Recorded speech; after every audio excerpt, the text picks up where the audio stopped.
സംസ്ഥാനത്ത് മദ്യപാനികളുടെ എണ്ണം കുറയുന്നുണ്ട് എന്ന നാഷണൽ ഫാമിലി ഹെൽത്ത് സർവേയുടെ റിപ്പോർട്ടാണ് ഈ ദിവസങ്ങളിൽ വലിയ ചർച്ചയായത്. ഒരു വശത്ത് ധാരാളം ആളുകൾ ഈ റിപ്പോർട്ടിനെ സ്വാഗതം ചെയ്യുമ്പോൾ മറുവശത്ത് ആശങ്കപ്പെടുന്ന ധാരാളം മനുഷ്യർ നമ്മുടെ നാട്ടിലുണ്ട്.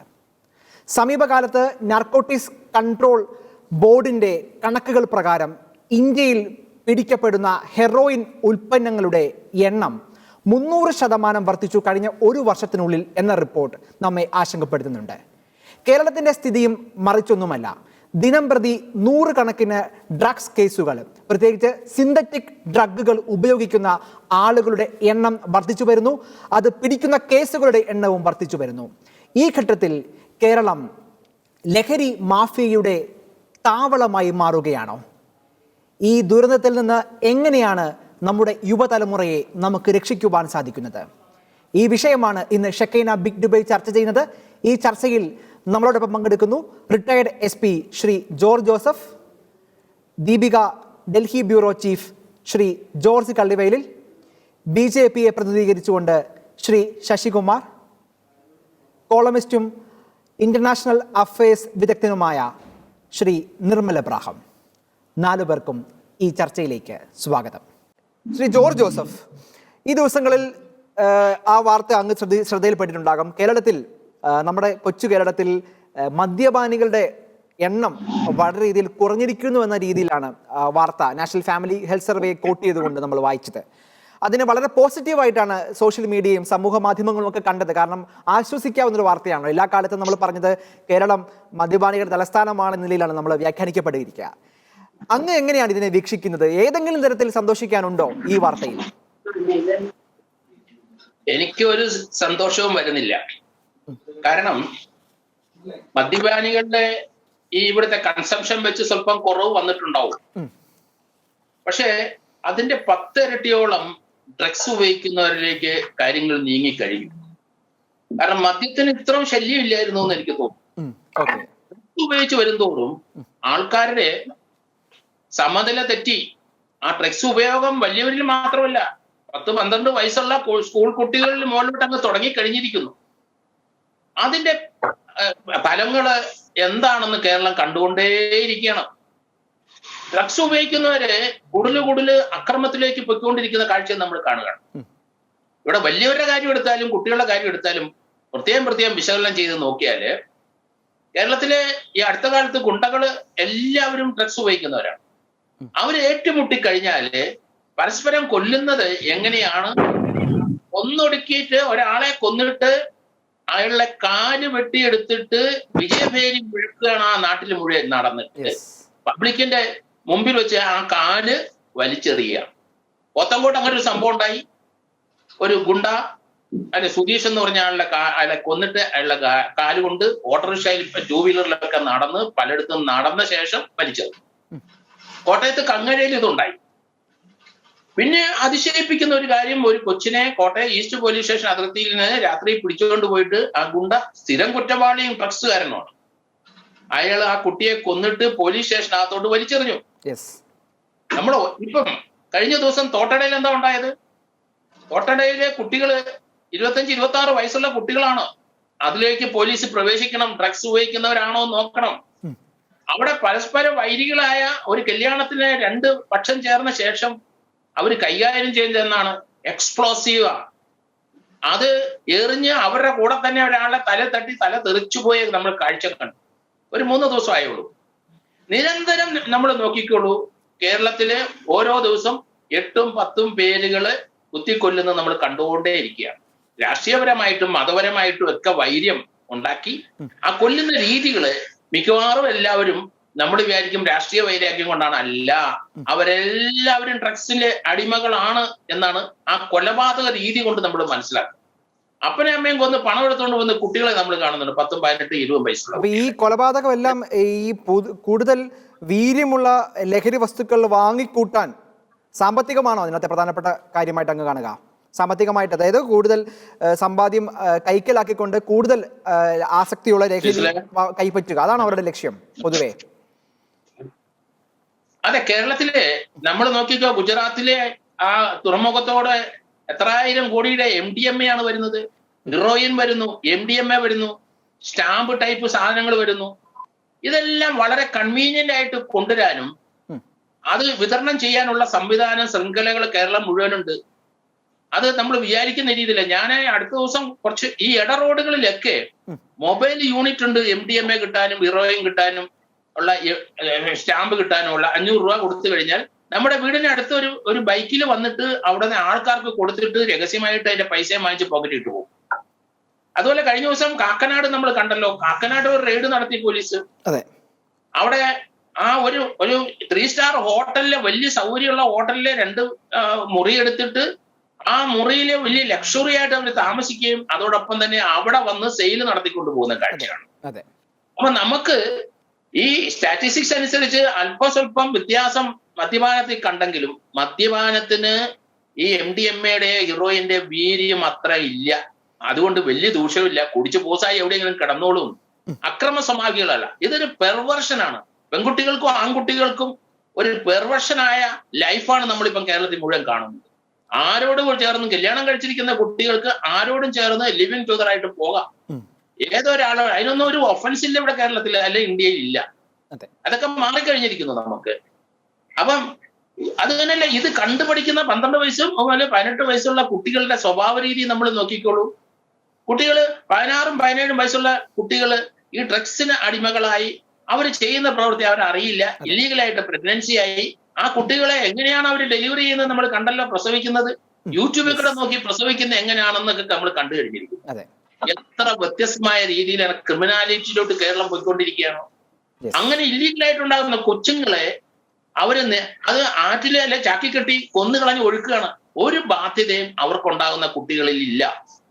കാരണം അത് തന്റെ ഒരു പ്രോഡക്റ്റ് ആണെന്നും തന്റെ കൊച്ചുങ്ങളാണെന്നും ആ ചിന്തയേ ഇല്ല. അപ്പം വ്യത്യസ്തമായ ചിന്താഗതികൾ വന്നു. മാനസികമായി നമ്മുടെ കുട്ടികളുടെ വളർച്ച മുരടിച്ചു പോയി. ഒരു മാനസിക മെന്റൽ ബാലൻസ് എല്ലാം തെറ്റി.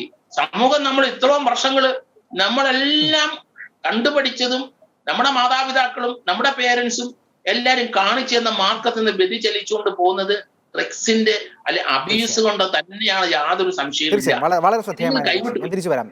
ശ്രീ ജോർജ് കള്ളിവേലിൽ, ഇവിടെ ശ്രീ റിട്ടയർഡ് SP പറഞ്ഞത് വളരെ പ്രധാനപ്പെട്ട ഒരു കാര്യമല്ലേ. നമ്മൾ ഒരു കാലത്ത് ഇപ്പം മദ്യം ഒക്കെ വളരെ രീതിയിൽ ഉപയോഗിക്കുന്ന കാലത്തൊക്കെ കൃത്യമായ ബോധവൽക്കരണം ഒരു പക്ഷേ നമ്മുടെ സമൂഹങ്ങളിൽ ഉണ്ടായിരുന്നു. വെച്ചാൽ സഭയാണെങ്കിൽ തന്നെ അത്തരത്തിലുള്ള വലിയ ബോധവൽക്കരണ യജ്ഞങ്ങൾക്ക് തന്നെ തുടക്കം കുറിക്കുന്നതും ഒക്കെ നമ്മൾ കാണുകയുണ്ടായി. പക്ഷേ നമ്മുടെ രാഷ്ട്രീയക്കാരിലേക്ക് വരാം. അവർ എത്രയോ പൊതുവിഷയങ്ങൾ എന്ന് പറയുന്ന അവതരിപ്പിക്കുമ്പോൾ എത്രയോ വിഷയങ്ങളിൽ അവർ പ്രതികരിക്കുന്നു, അവരുടെ അഭിപ്രായം പറയുന്നു, അല്ലെങ്കിൽ അവർ ക്യാമ്പയിനുകൾ നടത്തുന്നു, സമരം നടത്തുന്നു. പക്ഷേ ഒരു രാഷ്ട്രീയക്കാരും ഈ കേരളത്തിൽ ഇപ്പോൾ നിലവിൽ നമ്മളെല്ലാം ഭയപ്പെടുത്തിക്കൊണ്ടിരിക്കുന്ന ഒരു വ്യക്തിക്ക് പോലും ഒഴിച്ചുകൂടാനാവാത്ത രീതിയിൽ നമ്മളെ ഭയപ്പെടുത്തിക്കൊണ്ടിരിക്കുന്ന ലഹരി മാഫിയയുടെ, ഡ്രഗ് മാഫിയയുടെ ഒക്കെ കേന്ദ്രമായി കേരളം മാറുകയാണ്. ശരിക്കും നമ്മുടെ പൊതുസമൂഹം അല്ലെങ്കിൽ രാഷ്ട്രീയ നേതൃത്വമൊക്കെ നമ്മളെ ഭരിക്കുന്ന ആളുകൾക്കൊക്കെ നമ്മുടെ സമൂഹത്തോട് യുവതലമുറയോടൊന്നും ഒരു ഉത്തരവാദിത്വം ഇല്ലായ്മ ഉണ്ടെന്ന് തോന്നുന്നുണ്ടോ? അങ്ങനെയെങ്കിൽ തീർച്ചയായിട്ടും അതിന് വേണ്ട നടപടികൾ നമ്മുടെ സംവിധാനം എടുക്കേണ്ടതല്ലായിരുന്നോ? കേരളത്തിൽ എന്തായാലും മദ്യ മയക്കുമരുന്ന് മാഫിയ കൂടുതൽ ശക്തി പ്രാപിക്കുന്നു എന്ന കാര്യത്തിൽ സംശയമില്ല. നമ്മുടെ ജോർജ് ജോസഫ് ഇപ്പോൾ ചൂണ്ടിക്കാട്ടിയ കാര്യങ്ങൾ വളരെ ഗൗരവതരമുള്ളതാണ്. പക്ഷെ എനിക്ക് തോന്നുന്നത് രാഷ്ട്രീയക്കാര് പലപ്പോഴും ഈ കാര്യങ്ങളിലൊക്കെ അവർക്ക് രാഷ്ട്രീയ താല്പര്യങ്ങളാണ് കൂടുതൽ. നമ്മുടെ യുവതലമുറയുടെ യഥാർത്ഥ പ്രശ്നങ്ങളെ നമ്മുടെ കേരളത്തില്, പ്രത്യേകിച്ച് ഇന്ത്യയിലും കേരളത്തിലും ഒക്കെ ഈ ഭരണ നേതൃത്വവും രാഷ്ട്രീയ നേതൃത്വവും വേണ്ടത്ര ശ്രദ്ധ കൊടുക്കുന്നില്ല എന്നത് ഒരു പ്രശ്നമാണ്. നമുക്കറിയാം, രമേശ് ചെന്നിത്തല ആഭ്യന്തരമന്ത്രിയായിരുന്ന കാലത്ത് കേരളത്തില് ക്യാമ്പസുകളെ മയക്കുമരുന്ന് മുക്തമാക്കുമെന്നൊക്കെ പറഞ്ഞ് വലിയ പ്രചാരണം നടത്തി. പക്ഷെ കാര്യമായ കുറച്ച് റെയ്ഡുകളൊക്കെ ആദ്യ കാലഘട്ടത്തിൽ നടത്തിയിരുന്നു, ചെറിയ കാര്യങ്ങളൊക്കെ പഠിച്ചിരുന്നു. പക്ഷെ അതിനപ്പുറത്ത് കിടന്നൊന്നും സർക്കാർ ഇക്കാര്യത്തില് വളരെ നിർബന്ധ ബുദ്ധിയോടെ നടപടികൾ എടുക്കാതെ ഇതിനെതിരെ അവിടെ ഇവിടെയൊക്കെ ഇപ്പം നമുക്കറിയാം മയക്കുമരുന്നുകൾ പിടിക്കുന്നുണ്ട്, ഡ്രഗ് പിടിക്കുന്നുണ്ട്. നമ്മളിവിടെ കാണേണ്ട ഒരു വലിയ കാര്യം, ഈ കേരളത്തില് നേരത്തെ ഈ വാറ്റുചാരായവും മദ്യവും അല്ലെങ്കിൽ കഞ്ചാവും അങ്ങനെയുള്ള മയക്കുമരുന്നുകൾ ആയിരുന്നു കൂടുതലെങ്കിൽ ഇപ്പോൾ ഈ സിന്തറ്റിക് ഡ്രഗുകൾ, അതായത് MDMA-യും അല്ലെങ്കിൽ LDS-ഉം പോലുള്ള ഈ സിന്തറ്റിക് ആയിട്ടുള്ള മയക്കുമരുന്ന് വളരെ ചെറിയ ക്വാണ്ടിറ്റി മതി, അത് കടത്താൻ എളുപ്പമുണ്ട്.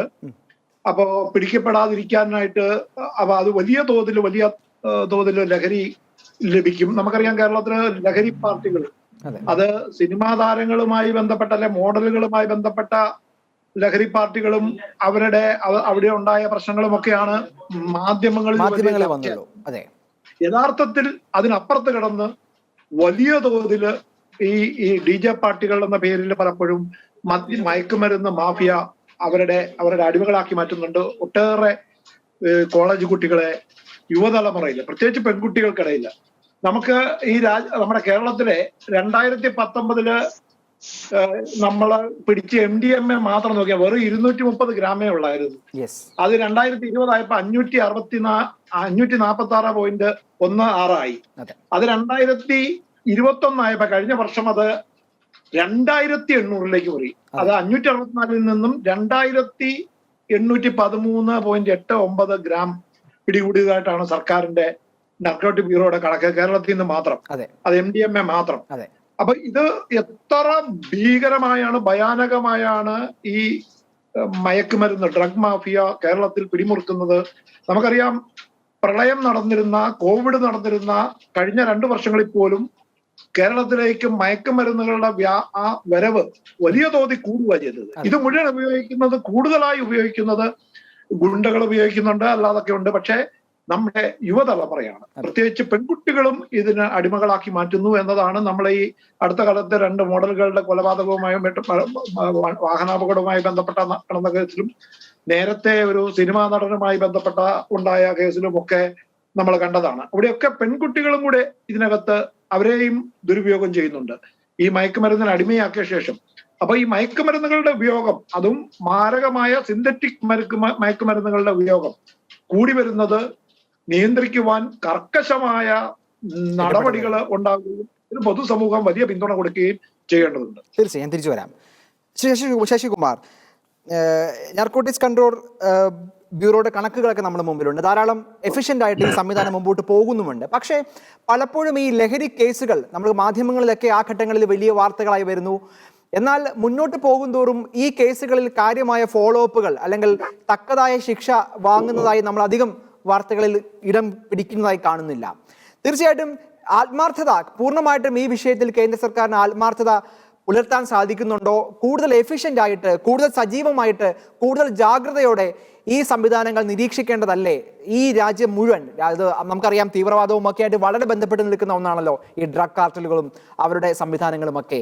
ആ നിലയ്ക്ക് നോക്കുകയാണെങ്കിൽ ഇന്ത്യയെ വളരെയധികം ആശങ്കപ്പെടുത്തുന്ന ഒരു സംവിധാനം, അതിൽ കൂടുതൽ ജാഗ്രത ഈ കാലഘട്ടം ആവശ്യപ്പെടുന്നുണ്ടോ? അല്ല, അത് കേന്ദ്ര സർക്കാരിന്റെ മാത്രം അധികാരപരിധിയിൽ വരുന്ന കാര്യമല്ല അത്. കാരണം അത് സംസ്ഥാന സർക്കാരുകളും അതിന്റെ ഫെഡറൽ സംവിധാനം അനുസരിച്ച് നിയമപരമായ നടപടികളും അതിന്റെ മറ്റ് വശങ്ങളും എല്ലാം സംസ്ഥാന സർക്കാരിന്റെ പരിധിയിൽ വരുന്നതാണ്. കേന്ദ്ര സർക്കാരിന്റെ നേതൃത്വത്തില് ഇതുപോലെ കടൽ തീരങ്ങളും അതുപോലെയുള്ള മേഖലകളും ഒക്കെ കൃത്യമായി പരിശോധിച്ച് കഴിഞ്ഞ ദിവസം ഗുജറാത്ത് ഉൾപ്പെടെയുള്ള തീരമേഖലയിൽ നിന്ന് കോടിക്കണക്കിന് രൂപയുടെ മയക്കുമരുന്നുകൾ പിടിച്ചെടുക്കപ്പെട്ടതാണ്.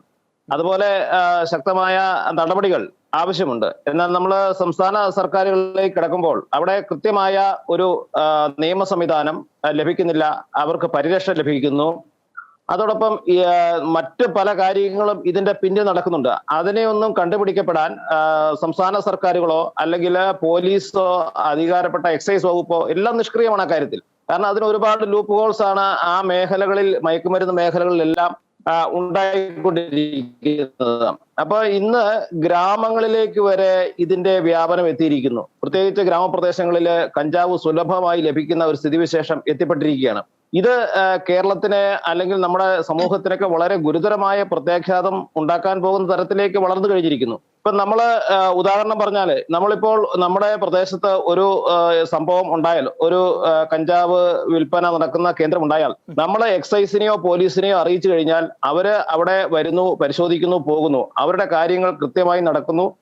അവിടെ മറ്റൊരു തരത്തിലുള്ള നിയമ നടപടികളും എടുക്കപ്പെടുന്നില്ല. അത് മാത്രമല്ല, അഥവാ ഇനി പിടിക്കപ്പെട്ടാൽ അവരുടെ കയ്യിലുള്ളത് ചെറിയ തോതിലുള്ള അളവാണെങ്കിൽ അവർക്ക് സ്റ്റേഷൻ ജാമ്യം കൊടുക്കുന്ന തരത്തിലേക്ക് നിയമങ്ങൾ അങ്ങനെ പരിഷ്കരിക്കപ്പെട്ടിരിക്കുന്നു. ഇപ്പൊ ഞങ്ങളെയൊക്കെ സംബന്ധിച്ചിടത്തോളം ജനപ്രതിനിധികൾ എന്ന നിലയിൽ ഒരുപാട് ബുദ്ധിമുട്ടുകൾ അനുഭവിക്കണം. കാരണം വളരെ സുലഭമായി ഇപ്പോൾ വ്യാപകമായി കഞ്ചാവ് എല്ലാ മേഖലകളിലും പുതിയ തലമുറ ഇത് വിൽപ്പനയ്ക്കായി അല്ലെങ്കിൽ മറ്റു ഉപഭോക്താക്കളെ അവിടെ വരുത്തി ഇത് വിതരണം ചെയ്യുന്ന പരസ്യമായി വിതരണം ചെയ്യുന്നു. അതിനോട് പ്രതികരിക്കാൻ സമൂഹം തയ്യാറാകുന്നില്ല. കാരണം സമൂഹം വളരെ ഭയാശങ്കയോടെ കൂടിയാണ് അതിനെ നോക്കിക്കാണുന്നത്. കാരണം അവര് അതിനെതിരെ പ്രതികരിക്കുകയോ അല്ലെങ്കിൽ പോലീസിൽ പരാതിപ്പെടുകയോ ചെയ്താൽ അവർക്കെതിരെ ഈ ക്രിമിനലുകളായ വിൽപ്പനക്കാരും വിതരണക്കാരും അവരെ ഈ പരാതിപ്പെടുന്ന ആളുകളെ ഭീഷണിപ്പെടുത്തുക, അവരെ വീട് കയറി ആക്രമിക്കുക, ഇതൊക്കെ വളരെ കൃത്യമായി അവർ ആസൂത്രണം ചെയ്യുന്നു. പക്ഷേ പോലീസും അല്ലെങ്കിൽ എക്സൈസും പോലെയുള്ള ഇതിനെ നിയന്ത്രിക്കേണ്ട മേഖലകൾ, ആ സംവിധാനങ്ങൾ മുഴുവൻ വൻ പരാജയത്തിലേക്കാണ് നീങ്ങിക്കൊണ്ടിരിക്കുന്നത്.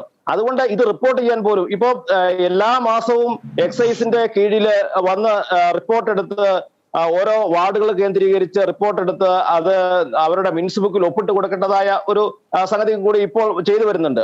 ഇങ്ങനെ വരുന്ന സമയത്ത് എന്തടിസ്ഥാനത്തിൽ നമ്മൾ ഒപ്പിട്ട് കൊടുക്കും? വെറുതെ ഞാൻ അവരോട് പല പ്രാവശ്യം ചോദിച്ചിട്ടുണ്ട്, ഞങ്ങൾ എന്തിനാണ് ഇങ്ങനെ ഒപ്പിടുന്നത്? കാരണം നിങ്ങളെ പല പ്രാവശ്യം റിപ്പോർട്ട് ചെയ്തിട്ടും അതിനെതിരെ നടപടി സ്വീകരിക്കാൻ നിങ്ങൾക്കാവുന്നില്ല. അവർ തന്നെ പറയുന്നു, ഞങ്ങൾക്ക് പരിധികളുണ്ട്, ഞങ്ങൾക്ക് അതിനകത്ത് ചെയ്യാൻ പരിമിതികളുണ്ട്, അതുകൊണ്ട് ഞങ്ങൾക്ക് ചെയ്യാൻ സാധിക്കുന്നില്ല. അപ്പൊ പിന്നെ എന്തിനാണ് ഇത്തരത്തിലുള്ള കുറെ പ്രയോഗങ്ങൾ നടത്തിക്കൊണ്ട് സമൂഹത്തെ തെറ്റിദ്ധരിപ്പിക്കാം, അല്ലെങ്കിൽ ആരെയൊക്കെയോ തൃപ്തിപ്പെടുത്താൻ വേണ്ടി കുറെ കാര്യങ്ങൾ ചെയ്യുന്നു എന്നുള്ളതല്ലാതെ ഒരു കൃത്യമായ ഒരു സംവിധാനത്തിലൂടെ, നിയമ സംവിധാനത്തിലൂടെ ഇതിനെ ഇല്ലായ്മ ചെയ്യുവാനും ഇതിനെ നിയന്ത്രിക്കുവാനുമുള്ള നടപടികളിലേക്ക് കടക്കുന്നില്ല. ഇപ്പൊ കഴിഞ്ഞ ദിവസം മോഡലുകളുടെ വിഷയത്തിൽ പോലും വെളിപ്പെടുത്തിയത് നിങ്ങൾ നോക്കൂ. നമ്പർ 18 പോലുള്ള പബ്ബുകൾ കേരളത്തിൽ സുലഭമായി നടക്കുന്നു എന്ന് വെളിപ്പെടുത്തിയിട്ട് പോലും എന്താ നടപടി സ്വീകരിക്കാത്തത്? കാരണം കേരളം വളരെയേറെ ചിന്തിക്കേണ്ട ഒരു വിഷയമാണ്. കാരണം ഇതുപോലുള്ള 3 സ്റ്റാർ ഹോട്ടലുകൾ അല്ലെങ്കിൽ അതിന് മുകളിലുള്ള ഹോട്ടലുകളിലെല്ലാം പബ്ബുകളും ഇതുപോലെ MDMA പോലെയുള്ള മരുന്നുകളും വളരെ കൃത്യമായി എത്തുകയും അത് കോളേജ് കുട്ടികൾക്കും സ്കൂൾ കുട്ടികൾക്കും എന്ന് വേണ്ട സമൂഹത്തിന്റെ ഉന്നതന്മാരെന്ന് വിശേഷിപ്പിക്കപ്പെടുന്ന ആളുകൾ വരെ അതിന്റെ ഉപഭോക്താക്കളായി മാറും. അവരവിടെ എത്തുകയും ചെയ്യുന്ന സംവിധാനം ഫോണിലൂടെയും മറ്റു എല്ലാ വാട്സപ്പിലൂടെയും എല്ലാ മെസ്സേജുകളിലൂടെയും ഇതിന്റെ വ്യാപകമായ പ്രചരണം നടക്കുന്നു.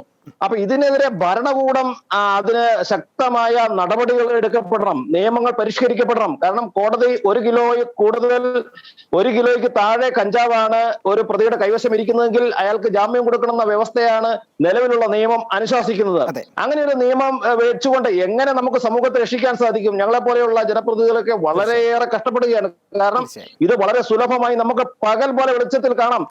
ഈ മോട്ടോർ ബൈക്ക് ഉപയോഗിച്ച് ഇതിന്റെ കരിയർമാർ യാത്ര ചെയ്യുന്നതും അത് കൊണ്ടുപോകുന്നതും. പക്ഷെ നമ്മൾ പരാതിപ്പെടേണ്ടിടത്തും പറയേണ്ടിടത്തും പറഞ്ഞു കഴിയുമ്പോൾ യാതൊരു നടപടിയും ഇല്ലാത്തത് കൊണ്ട് നമ്മൾ അതിൽ നിന്ന് പിൻവാങ്ങേണ്ടി വരുന്ന സ്ഥിതി സമൂഹം വളരെ ഗുരുതരമായ പ്രതിസന്ധിയിലേക്ക് പോകുന്നു. പെൺകുട്ടികൾക്ക് വഴിയെ നടക്കാൻ സാധിക്കുന്നില്ല, അവർക്ക് ഒരുപാട് പ്രതിസന്ധികൾ ഉണ്ടാവുന്നു. ഇതൊക്കെ ഭരണകൂട ഭീകരത എന്നല്ലാതെ ഇതിനെ എന്ത് വിളിക്കാൻ? കാരണം കേരളത്തിലെ വളരെ ഗുരുതരമായ പ്രത്യാഘാതത്തിലേക്ക് പോവുകയാണ്. കാരണം പെൺകുട്ടികളും ആൺകുട്ടികളും എല്ലാം കോളേജുകൾ, ഇപ്പൊ മെഡിക്കൽ കോളേജിൽ പഠിക്കുന്ന MBBS സ്റ്റുഡൻസ് വരെ ഇതിന്റെ കരിയർമാരായി അതിന്റെ വിതരണക്കാരായി മാറിക്കൊണ്ട് ഇതിന്റെ ഉപഭോക്താക്കളായി മറ്റ് കുട്ടികളെ കൂടി ഇതിലേക്ക് വലിച്ചിഴയ്ക്കുന്നു. നിരപരാധികളായ കുട്ടികൾ ഇതിന്റെ ഗുണഫലങ്ങൾ അവർ അനുഭവിക്കുന്നു. അതുവഴി അവരും ലഹരിയിലേക്ക് മാറുന്നു. ഇപ്പൊ നമുക്കൊക്കെ നമ്മുടെ പെൺകുട്ടികളെ ഉന്നത വിദ്യാഭ്യാസത്തിന് വിടുമ്പോഴും അല്ലെങ്കിൽ മറ്റ് കോളേജുകളിലേക്ക് വിടുമ്പോഴും നമ്മൾ ഭയാശങ്കയോട് കൂടിയാണ് നോക്കിക്കാണുന്നത്. കാരണം അത്രയേറെ ഗുരുതരമാണ് ഇതിന്റെ പ്രത്യാഘാതം എന്ന് പറയുന്നത്. ഞാൻ തിരിച്ചു വരാം ശേഷികുമാർ. വളരെ വളരെ പ്രസക്തമായ ആശയമാണ് അങ്ങ് പങ്കുവച്ചത്. ഡോക്ടർ നിർമ്മൽ എബ്രഹാം കേൾക്കാൻ പറ്റുമെന്ന് ഞാൻ കരുതുന്നു. ഇവിടെ നമുക്കറിയാം US-ലും അല്ലെങ്കിൽ യൂറോപ്യൻ രാജ്യങ്ങളുമൊക്കെ അവിടെ ആ സമൂഹത്തെ തന്നെ, ഒരു പുതുതലമുറയെ തന്നെ ഇല്ലാണ്ടാക്കിയത് ഇത്തരത്തിലുള്ള ഒരു ലിബറൽ ഐഡിയോളജി അല്ലെങ്കിൽ ഡ്രഗ്സ് അല്ലെങ്കിൽ ഇതൊക്കെ നോർമലൈസ് ചെയ്യുന്ന ഒരു കൾച്ചർ അവിടെ ഡെവലപ്പ് ചെയ്തത് കൊണ്ടായിരിക്കാം. ഒരു പക്ഷേ ഇപ്പോൾ നമ്മൾ കാണുന്ന യൂറോപ്പിൻ്റെ അപജയവും അല്ലെങ്കിൽ അമേരിക്കയുടെ അപജയവും എന്നൊക്കെ നമ്മൾ പറിക്കുന്ന ഒരു സംവിധാനത്തിലേക്ക് വരിക. അത്തരത്തിലുള്ള കൾച്ചർ കേരളത്തിൽ പ്ലാൻ ചെയ്യപ്പെടുന്നുണ്ടോ? മാധ്യമങ്ങളെയും അല്ലെങ്കിൽ മോഡലുകളെയും അല്ലെങ്കിൽ സിനിമാ താരങ്ങളെയും ഒക്കെ വെച്ചുകൊണ്ട്. കാരണം അല്ലാത്ത പക്ഷം എങ്ങനെയാണ് കേരളം പോലൊരു കൊച്ചു സംസ്ഥാനത്ത് ഇത്രയധികം ഡ്രഗ് കേസുകൾ, നമ്മൾ വളരെ ചുരുങ്ങിയ കേസുകൾ മാത്രമാണ് നമ്മുടെ മുന്നിൽപ്പെടുന്നത്. എത്രയോ ഭീതികരമായിട്ടാണ് നമ്മുടെ നാടിന് ഒരു വാല്യൂ സിസ്റ്റം തന്നെ, നമ്മുടെ സമൂഹം കാലങ്ങളായി വളർത്തിയെടുത്ത ആ മൂല്യ സംസ്കാരത്തെ തന്നെ ഇല്ലാണ്ടാക്കുന്ന രീതിയിൽ കേരളം മുന്നോട്ട് പോകുമ്പോൾ തീർച്ചയായും നമ്മെ ആശങ്കപ്പെടുത്തേണ്ടതല്ലേ ഈ നീക്കങ്ങൾ? തീർച്ചയായിട്ടുമാണ്. ഞാൻ കഴിഞ്ഞ ദിവസം ഒരു ചടങ്ങ് അറ്റൻഡ് ചെയ്ത സമയത്ത് ഒരു 65 വയസ്സുള്ള ഒരു വ്യക്തിയായിട്ട് സംസാരിച്ചപ്പോൾ അദ്ദേഹം ഇതേ കാര്യം തന്നെ എന്നോട് പറഞ്ഞപ്പം എന്നോട് ഉപയോഗിച്ച വാക്കിതാണ്, നമ്മുടെ കുട്ടികൾ കഞ്ചാവിന് അടിമയായി പോകുന്നല്ലോ, എന്ത് കഷ്ടമാണെന്ന്. അപ്പൊ ഞാൻ അദ്ദേഹത്തോട് പറഞ്ഞു, കഞ്ചാവിന് അടിമയായി പോകുന്നതൊക്കെ പണ്ടാണ്. ഇന്ന് സിന്തറ്റിക് ഡ്രഗ്സ് ആയ LSD MDMA തുടങ്ങിയ കാര്യങ്ങളിലോട്ട് കുട്ടികൾ മാറിയിരിക്കുന്നു. പിന്നെ താങ്കൾ ചൂണ്ടിക്കാട്ടിയ ഒരു കാര്യം ശരിക്കും ശ്രദ്ധേയമായിട്ടുള്ള കാര്യം എന്ന് വെച്ചാൽ 2019, അതായത് കോവിഡ് വരുന്നതിന് തൊട്ട് മുന്നത്തെ കണക്കെടുത്ത് നോക്കിക്കഴിഞ്ഞാൽ ഇപ്പൊ എക്സൈസ് സീസ് ചെയ്ത MDMA കണക്കെടുത്ത് 230 ഗ്രാമാണ് അന്ന് സീസ് ചെയ്തത്. 2 വർഷം മാറി നിൽക്കുമ്പോൾ 3000 ഗ്രാമോളം, അതായത് 14 ഇരട്ടി വർധനമാണ് വെറും 2 വർഷം കൊണ്ട് ഉണ്ടായിരിക്കുന്നത്. സീസ് ചെയ്തിരിക്കുന്നതിനെ കണക്കെടുത്ത് നോക്കി കഞ്ചാവിന്റെ പോലും 2 ഇരട്ടി വർധനം ഉണ്ടായപ്പോൾ ഇവിടെ 14 ഇരട്ടി വർധനം ഉണ്ടായിരിക്കുന്നു. ഈ ഒരുപാട് നെഗറ്റീവ് എഫക്ട്സ് ഉള്ള ഡ്രഗ്സ് ആണിത്. ഇനി എവിടെ തുടങ്ങിയെന്ന് താങ്കൾ ചോദിച്ചു. ഇപ്പം ഇത് ഞാൻ ഇതിനു മുമ്പ് ഷെക്കാനയിൽ പറഞ്ഞിട്ടുള്ള ഒരു കാര്യമാണ്, എങ്കിൽ പോലും പുതിയ അതിഥികളുള്ളതുകൊണ്ട് ഞാൻ ഒന്നുകൂടെ റിപ്പീറ്റ് ചെയ്യാം. സൈക്കോ അനാലിസിസിന്റെ പിതാവായ സിഗ്മണ്ട് ഫ്രോയിഡിന്റെ മരുമകനായ എഡ്വേർഡ് ബേണേഴ്സ് പറഞ്ഞ പബ്ലിക് റിലേഷൻസ് എക്സ്പേർട്ട് തുടങ്ങി വെച്ച ഒരു PR വർക്കിന്റെ ബാക്കിയാണ് ഇന്നും നടക്കുന്നതെന്ന് ഞാൻ വ്യക്തമായിട്ട് പറയാം. കാരണം അദ്ദേഹം തുടങ്ങി വെച്ച മറ്റൊന്നുമല്ല, 100 വർഷം മുമ്പ് സ്ത്രീകൾക്ക് വോട്ടവകാശം കിട്ടിയ സമയത്ത് അന്ന് പുകവലിക്കില്ലായിരുന്നു സ്ത്രീകൾ. ഇപ്പൊ എല്ലാവർക്കും അത് അറിയാവുന്നറിയില്ല. ആ പുകവലിക്കാത്ത സ്ത്രീകളെ ലക്കി സ്ട്രൈക്ക് എന്ന് പറഞ്ഞൊരു കമ്പനിക്ക് വേണ്ടി ഫ്രീഡത്തിന്റെ സൂചനയാണ് പുകവലി, പുരുഷന്മാർക്ക് മാത്രമല്ല ഇത് അവകാശപ്പെട്ടതെന്ന് പറഞ്ഞ് മീഡിയയിലൂടെയും പത്രങ്ങളിലൂടെയും റാലികൾ വഴിയും അവരെ ആകർഷിച്ചെടുത്ത് ഇന്ന് അവരെ കൂടെ, അതായത് ആ ഒരു സമയത്ത് പുരുഷന്മാരെ പുകവലി നിർത്തിക്കുക എന്നുള്ളൊരു ക്യാമ്പയിൻ നടത്തേണ്ട സമയത്ത് അദ്ദേഹം സ്ത്രീകളെ കൂടെ ഇതിലൂടെ വലിച്ചിഴക്കുകയാണുണ്ടായത്. അതേ കാര്യമാണ് ഇവിടെ നടക്കുന്നത്. ഇപ്പൊ പുറം രാജ്യങ്ങളെ കാര്യം ചോദിച്ചു കഴിഞ്ഞാൽ ഞാൻ കൃത്യമായിട്ട് പറയാം, നമ്മൾ ഇന്ന് നോക്കിക്കഴിഞ്ഞാൽ പോപ്പ് കൾച്ചർ ഉണ്ടാക്കുന്ന ഇൻഫ്ലുവൻസ് അല്ലെങ്കിൽ എന്റർടൈൻമെന്റ് ഇൻഡസ്ട്രി ഉണ്ടാക്കുന്ന ഇൻഫ്ലുവൻസ് പോലെ മറ്റൊന്നിനും കുട്ടികൾക്കിടയിൽ ഉണ്ടാക്കാൻ സാധിക്കില്ല. ഇപ്പൊ വ്യക്തമായിട്ട് പറഞ്ഞാൽ കഴിഞ്ഞ വർഷത്തെ സോങ് ഓഫ് ദി ഇയർ എടുത്ത് നോക്കുക, അല്ലെ ടോപ്പ് 10 സോങ്സ് എടുത്ത് നോക്കുക, ഏറ്റവും വിജയിച്ച മൂവീസ് എടുത്ത് നോക്കുക, ഇതൊക്കെ എടുത്ത് നോക്കിയാൽ ഇതിൻ്റെ അകത്തെ പ്രൈം തീം എന്താണോ, അവിടെയൊക്കെ പ്രൊമോട്ട് ചെയ്യുന്നത് എന്താണോ, അതാണ് നമ്മൾ ഇന്ന് സൊസൈറ്റിയിൽ കാണുന്ന പ്രശ്നങ്ങളിൽ പലതും. ഒരു എക്സാമ്പിൾ പറയാം, ആമസോണും നെറ്റ്ഫ്ലിക്സും പോലുള്ള ഒരുപാട് സ്ട്രീമിംഗ് സർവീസസ് നമുക്ക് അവൈലബിൾ ആണ്. എടുത്ത് പേരൻസിന് കണ്ടന്റ് എടുത്ത് നോക്കുക, അതിനുള്ളിൽ എന്താണ് ഈ പല വെബ് സീരീസിന് കണ്ടന്റ് എന്താണെന്ന് നോക്കിക്കഴിഞ്ഞാൽ അറിയാം. Infidelity, extra marital relationship, sexuality, അല്ലെ hyper sexualising children, pornography, prostitution, drug abuse, ഇതൊക്കെയാണ് മിക്കതിലെയും തീമായിട്ട് തന്നെ നിൽക്കുന്നത്. ഇതുപോലും പല പേരൻസിന് അറിയില്ല എന്നുള്ളതാണ് ഒരു വാസ്തവം. അതുകൊണ്ടൊക്കെയാണ് അപ്പൊ കുട്ടികളെ സംബന്ധിച്ചിടത്തോളം അവർ ആകർഷിക്കപ്പെടുന്നത്. ഇവിടെ ഇപ്പൊ ഡ്രഗ്സിന്റെ പരസ്യം, ഡ്രഗ്സ് കൺസ്യൂം ചെയ്യുമെന്ന് പറഞ്ഞാൽ എവിടെയും പരസ്യം കൊടുക്കുന്നില്ല. പക്ഷെ പരസ്യത്തെക്കാൾ പവറാണ് PR പബ്ലിക് റിലേഷൻസിനുള്ളത്. ഒരു കണക്കിന് പറഞ്ഞു കഴിഞ്ഞാൽ നമ്മളിപ്പോ ഇന്റർവ്യൂസ് എടുത്ത് നോക്കുക, ഇപ്പൊ അമേരിക്കയിൽ തന്നെ ഇപ്പൊ ഒരുപാട് ടോക്ക് ഷോസ് ഉണ്ട്. ആ ടോക്ക് ഷോസിലൊക്കെ തന്നെ പല അതിഥികളും, സിനിമാ നടന്മാരെ അതിഥികൾ വന്ന് തോട്ട് ലീഡേഴ്സ് എന്ന് വേണേൽ ഇവരെ കരുതാം. കാരണം അവരുടെ ചിന്തയാണ് ഇന്ന് നമ്മുടെ കുട്ടികളുടെ ചിന്തകളെ നയിക്കുന്നത്. അവർ വന്ന് ഡ്രഗ്സ് ഉപയോഗിച്ചുകൊണ്ട് തന്നെയാണ് ആ ചർച്ചയിൽ പലപ്പോഴും ഇരിക്കുന്നത്. അതിനോടൊപ്പം തന്നെ ഉപയോഗിക്കുന്നത് തെറ്റാണെന്ന് പറയുന്നവർ മണ്ടന്മാരാണ്, അവർ പഴഞ്ചന്മാരാണ്, വിദ്യാഭ്യാസവും വിവരവും ഇല്ലാത്തവരാണ് എന്ന് പറഞ്ഞ് അധിക്ഷേപിക്കുമ്പോൾ ഇത് കാണുന്ന കുട്ടികൾ ഓട്ടോമാറ്റിക്കലി അവരുടെ തോട്ട് ലീഡേഴ്സ് ആയിട്ടുള്ള, അവരുടെ ഹീറോസ് ആയിട്ടുള്ള നടന്മാരോ നടിമാരോ പറയുന്നത് കേൾക്കും. പിന്നെ ഇതിലെ ഏറ്റവും വലിയ ഇരട്ടത്താപ്പ് ഇതാണ്, നമ്മൾ പലപ്പോഴും ഗവൺമെന്റ് റിലീസ് ചെയ്യുന്ന പരസ്യങ്ങൾ കാണാറുണ്ട്. പ്രിയപ്പെട്ട നടന്മാരും നടിമാരും വന്നിട്ട് സേ നോ ടു ഡ്രഗ്സ് എന്ന് പറയുന്നു, സ്ത്രീകളെ വസ്തുവായി കാണരുത് എന്ന് പറയുന്നു. ഇതേ വ്യക്തികൾ തന്നെ തൊട്ടടുത്ത ദിവസം 3 മിനിറ്റിന്റെ ഐറ്റം ഡാൻസിന് 5 കോടി രൂപ മേടിച്ച് കീശയിലാക്കി ഇടുന്നത് കാണുമ്പോൾ ആ കോൺട്രഡിക്ഷൻ ആണ് നമുക്ക് മനസ്സിലാകാത്തത്. ഇത് കാണുമ്പോൾ കുട്ടികളെ എന്താണെന്ന് വെച്ച് കഴിഞ്ഞാൽ ഒരു വശത്തോട്ട് അവർ അട്രാക്റ്റഡ് ആയി പോകുന്നു. ഇത് മനസ്സിലാക്കി ഇതിന്റെ അത് 2 മെഷേഴ്സാണ്. ഒന്ന് കറക്റ്റീവ്, എല്ലാ കാര്യത്തിനും ഒരു കറക്റ്റീവ് ആക്ഷൻ എടുക്കാം, അല്ലെങ്കിൽ ഒരു പ്രിക്കോഷണറി ആക്ഷൻ എടുക്കാം. കറക്റ്റീവ് ആക്ഷനെ കുറിച്ച് നമുക്ക് പറയാം, നമുക്ക് ലോ സ്ട്രിഞ്ചന്റ് ആക്കാം, ശിക്ഷ വർദ്ധിപ്പിക്കാം, ഒക്കെ ശരിയാണ്. പക്ഷെ ഇത്തരത്തിലുള്ള ഒരു പ്രിക്കോഷണറി ആക്ഷൻ എടുക്കാതെ, അതായത് എന്തുകൊണ്ടാണ് ഇവർ അട്രാക്റ്റഡ് ആവുന്നത്. പക്ഷെ കേരളത്തിന്റെ കേസ്, കേരളത്തിൽ ഇത്തരത്തിലുള്ള ഒരു മാധ്യമങ്ങളെ ഉപയോഗിച്ചുള്ള ഒരു പോപ്പ് കൾച്ചർ പ്രൊമോട്ട് ചെയ്യുന്ന അല്ലെങ്കിൽ ഡ്രഗ്സിനെയൊക്കെ പ്രൊമോട്ട് ചെയ്യുന്ന ഒരു സംവിധാനം അങ്ങ് നിരീക്ഷിച്ചിട്ടുണ്ടോ കേരളത്തിലെ മീഡിയയിൽ? അല്ലെങ്കിൽ കേരളത്തിലെ മീഡിയയിൽ ഇപ്പോ വരുന്നുണ്ട്, പക്ഷെ കമ്പാരിറ്റീവ്ലി കുറവാണ്. പക്ഷെ അതിന്റെ അകത്ത് കാര്യം എന്താണെന്ന് ഞാൻ പറയട്ടെ. ഇന്ന് ഇന്റർനെറ്റ് ഉപയോഗിക്കാൻ പറ്റുന്ന 3 വയസ്സുള്ള എന്റെ ചേച്ചിയുടെ മകൻ, എന്റെ നെഫ്യൂ, അവന് ഇന്റർനെറ്റ് ഉപയോഗിക്കാൻ സാധിക്കും. ഏതൊരു കുട്ടിക്കും നെറ്റ്ഫ്ലിക്സും ആമസോണും കയറി. ഈ നെറ്റ്ഫ്ലിക്സിലും ആമസോണിലും ഉള്ളത് മോഹൻലാലിന്റെയോ മമ്മൂട്ടിയോ മാത്രം സിനിമകളല്ല. ലോകത്ത് എവിടെയുമുള്ള ഏത് കൾച്ചറും ഫോളോ ചെയ്യുന്ന ഏത് സിനിമയും ഇൻസ്റ്റന്റ്ലി തുറന്ന് കാണാൻ സാധിക്കും. അതാണ് അവരെ ഇൻഫ്ലുവൻസ് ചെയ്യുന്നത്. അല്ലാതെ ഇവിടെ മലയാള സിനിമയിൽ 10 സിനിമ ഇങ്ങനെ ഇറങ്ങിയത് കൊണ്ടല്ല. ഒരുപാട് സിനിമകൾ അവർക്ക് പുറമെ ഇൻഫ്ലുവൻസ് ഉണ്ടാക്കുന്നുണ്ട് എന്നതാണ് വാസ്തവം. അതുകൊണ്ടാണ് ഈ പ്രശ്നങ്ങൾ ഉണ്ടാവുന്നതെന്നാണ് ഞാൻ കരുതുന്നത്. സോ ഒരു പ്രിക്കോഷണറി ആക്ഷൻ എടുക്കാതെ, അതായത് എന്തുകൊണ്ടാണ് ഇവർ അട്രാക്റ്റഡ് ആവുന്നത്, അവിടെ ഒരു തടസ്സം ഇടാതെ ഇതിനൊരു മാറ്റം ഉണ്ടാവുമെന്ന് കരുതുന്നില്ല. തീർച്ചയായും തിരിച്ചു വരാം. ശ്രീ ജോർജ് ജോസഫ്, ഇവിടെ ശ്രീ ശശികുമാർ പറഞ്ഞ പ്രധാനപ്പെട്ട ഒരു കാര്യമല്ലേ, എന്തുകൊണ്ടായിരിക്കും നമ്മുടെ നിയമ സംവിധാനങ്ങളിൽ ഇത്തരം കേസുകളുമായി കൊണ്ടുവരുമ്പോൾ പോലീസ് വേണ്ട വിധത്തിൽ ശ്രദ്ധിക്കാത്ത ഒരു സാഹചര്യമുണ്ട്? ഇപ്പൊ കഴിഞ്ഞ ദിവസം തന്നെ അങ്ങ് എനിക്ക് തോന്നുന്നു ചർച്ചയിൽ നമ്മൾ അതിഥികൾ സൂചിപ്പിച്ചതുപോലെ ഇടപ്പള്ളിയിൽ ഒരു പ്രധാനപ്പെട്ട ഹോട്ടലിൽ 15 ദിവസമായിട്ട് താമസിച്ചിരുന്ന വ്യക്തി, 2 പേര്, അതിൽ നേതൃത്വം കൊടുത്തത് റിച്ചു റഹ്മാനും മുഹമ്മദ് അലി. ഈ 2 പേര് 25 വർഷങ്ങൾക്ക് മുമ്പ് സൗദിയിൽ ഇത്തരത്തിൽ ലഹരി കേസിൽ പ്രതിയായ ആളുകളാണ്, അവിടെ പൊതുമാപ്പ് കിട്ടി കേരളത്തിൽ വന്ന ആളുകളാണ്. അവരാണ് ഇത്തരം ഒരു ക്രൈം ഇവിടെ നടത്തുക. തീർച്ചയായിട്ടും നമ്മുടെ പോലീസ് സംവിധാനങ്ങൾ ഇത്തരത്തിലുള്ള ആളുകൾ നിരീക്ഷിക്കാൻ മടിക്കുന്നതാണോ അതോ നിരീക്ഷിക്കാൻ പേടിക്കുന്നതാണോ ഇത്തരം കാര്യങ്ങൾ റിപ്പോർട്ട് ചെയ്യാൻ പറ്റാത്തതാണ് എൻ്റെ ഒരു ചോദ്യം. രണ്ടാമത്തെ ചോദ്യം, എന്താണ് ഇതിന്റെ നിയമവശങ്ങൾ? പൊതുവെ ഈ ലഹരി കേസുകളൊക്കെ നമ്മൾ മാധ്യമങ്ങളിലൊക്കെ ആ ദിവസങ്ങളിൽ കാണുന്നതല്ലാതെ വളരെ പെട്ടെന്ന് ഇവര് ഇതിൽ നിന്ന് രക്ഷപ്പെടുന്ന രീതിയിൽ ദുർബലമാണോ നമ്മുടെ നിയമ സംവിധാനം? ഇല്ല, നമ്മുടെ നിയമ സംവിധാനം വളരെ ശക്തമാണ്. ഓക്കെ. പക്ഷേ അത് കൃത്യമായിട്ട് പ്രോസിക്യൂഷന് പോലീസോ അല്ലെങ്കിൽ എക്സൈസോ കൃത്യമായി പ്രോസിക്യൂഷൻ നടത്തുന്നില്ലാത്തതുകൊണ്ടാണ്. അതുകൊണ്ടാണ് പല കേസുകളും വിട്ടുപോകുന്നതെന്ന് എനിക്ക് തോന്നുന്നത്. കാരണം ഒരു എറണാകുളത്തെ ഞാനിപ്പം പറഞ്ഞ നമ്പർ 18 ഹോട്ടലിലെ അവിടെ ഡ്രഗ്സിന്റെ ഉപയോഗം DJ പാർട്ടിയിലെ അവിടുത്തെ ആ ഷൈജു തങ്കച്ച് എന്ന് പറഞ്ഞ ആള് 5 കോടി രൂപയുടെ ഡ്രഗ്സ് MDMA വരുന്നുള്ള രീതിയിലാണ് മനസ്സിലാക്കിയിരിക്കുന്നത്. പക്ഷെ അത് പോലീസോ എക്സൈസോ ഇന്ന് വരെ ആ ഹോട്ടലിൽ സീൽ ചെയ്തില്ല. അതിനുള്ള നടപടി എടുക്കാൻ പോലീസിനോ അല്ലെ എക്സൈസിനോ സാധിക്കുമല്ലോ. ഒരു സ്ഥിരമായിട്ട് DJ മാത്രമല്ല ഫോർട്ട് കൊച്ചി പോലീസ് സ്റ്റേഷന് അടുത്താണ് ഈ ഹോട്ടലും. അവിടുന്ന് ഏകദേശം അവിടുന്ന് കാണാൻ പറ്റുന്ന രീതിയിലാണ് ഈ ഹോട്ടൽ സ്ഥിതി ചെയ്യുന്നത് പോലും. ഞാൻ പറഞ്ഞത് പോലീസിനൊക്കെ ആക്സസ് വളരെയധികം കിട്ടേണ്ട സ്ഥലം കൂടിയാണത്. എന്തുകൊണ്ട് അത് സീൽ ചെയ്തില്ല എന്ന് ഞാൻ കുറച്ച് ദിവസം കൊണ്ട് ചോദിച്ചുകൊണ്ടിരിക്കുകയാണ്. എറണാകുളത്ത് DJ പാർട്ടി നടത്തുന്നത് എല്ലായിട്ടും ഡ്രഗ്സ് ഡീലിംഗ് ആണ്. അപ്പൊ ഡ്രഗ്സ് ഡീൽ ചെയ്യുന്ന ആരെ വേണേലും അറസ്റ്റ് ചെയ്യാം. ഡ്രഗ്സ് ഡീൽ ചെയ്യുന്നിടത്ത് അവിടെ നമുക്ക് സീൽ ചെയ്യാം. അവിടെ ഒരു 5 ഗ്രാമോ 1 ഗ്രാമോ ഡ്രഗ്സ് കണ്ടതല്ല, നിരന്തരം എല്ലാ ആഴ്ചയിലും DJ പാർട്ടി നടത്തുകയാണ്. അപ്പൊ അത് അധികാരികളുടെ പോലീസിന്റെ എക്സൈസിന്റെ ഒക്കെ കുറെ ആൾക്കാരുടെ അനുഗ്രഹത്തോടു കൂടി തന്നെയാണ് ഇത് നടക്കുന്നത്. ഇപ്പൊ നമുക്ക് ഒരു പ്രിവെന്റീവ് ആസ്പെക്ട് ആണ് കൂടുതൽ നോക്കേണ്ടതെന്നാണ് ഞാൻ പറയുന്നത്. കാരണം നമ്മുടെ വീടുകളിലെ കുട്ടികളിലെ അവരുടെ സ്വഭാവത്തിൽ പെട്ടെന്നുണ്ടാകുന്ന മാറ്റങ്ങൾ പേരൻസിന്, അമ്മമാർക്കോ അച്ഛന്മാർക്കോ അറിയാം. എന്താണെന്ന് അവർ തീർച്ചയായിട്ടും നോക്കണ്ടേ? കാരണം പലരും ഡ്രഗ്സ് അടിക്കുന്നവരും അല്ലെങ്കിൽ മദ്യപിക്കുന്നവരും ആയിരിക്കും വീട്ടിലെ അച്ഛന്മാരും അപ്പന്മാരും ഒക്കെ, അല്ലെങ്കിൽ അമ്മമാരും. അതും കുട്ടികൾ കണ്ടിട്ടുണ്ട്. അപ്പൊ അവർക്ക് അത് ഇന്റർഫിയർ ചെയ്യാൻ പറ്റുന്നില്ല.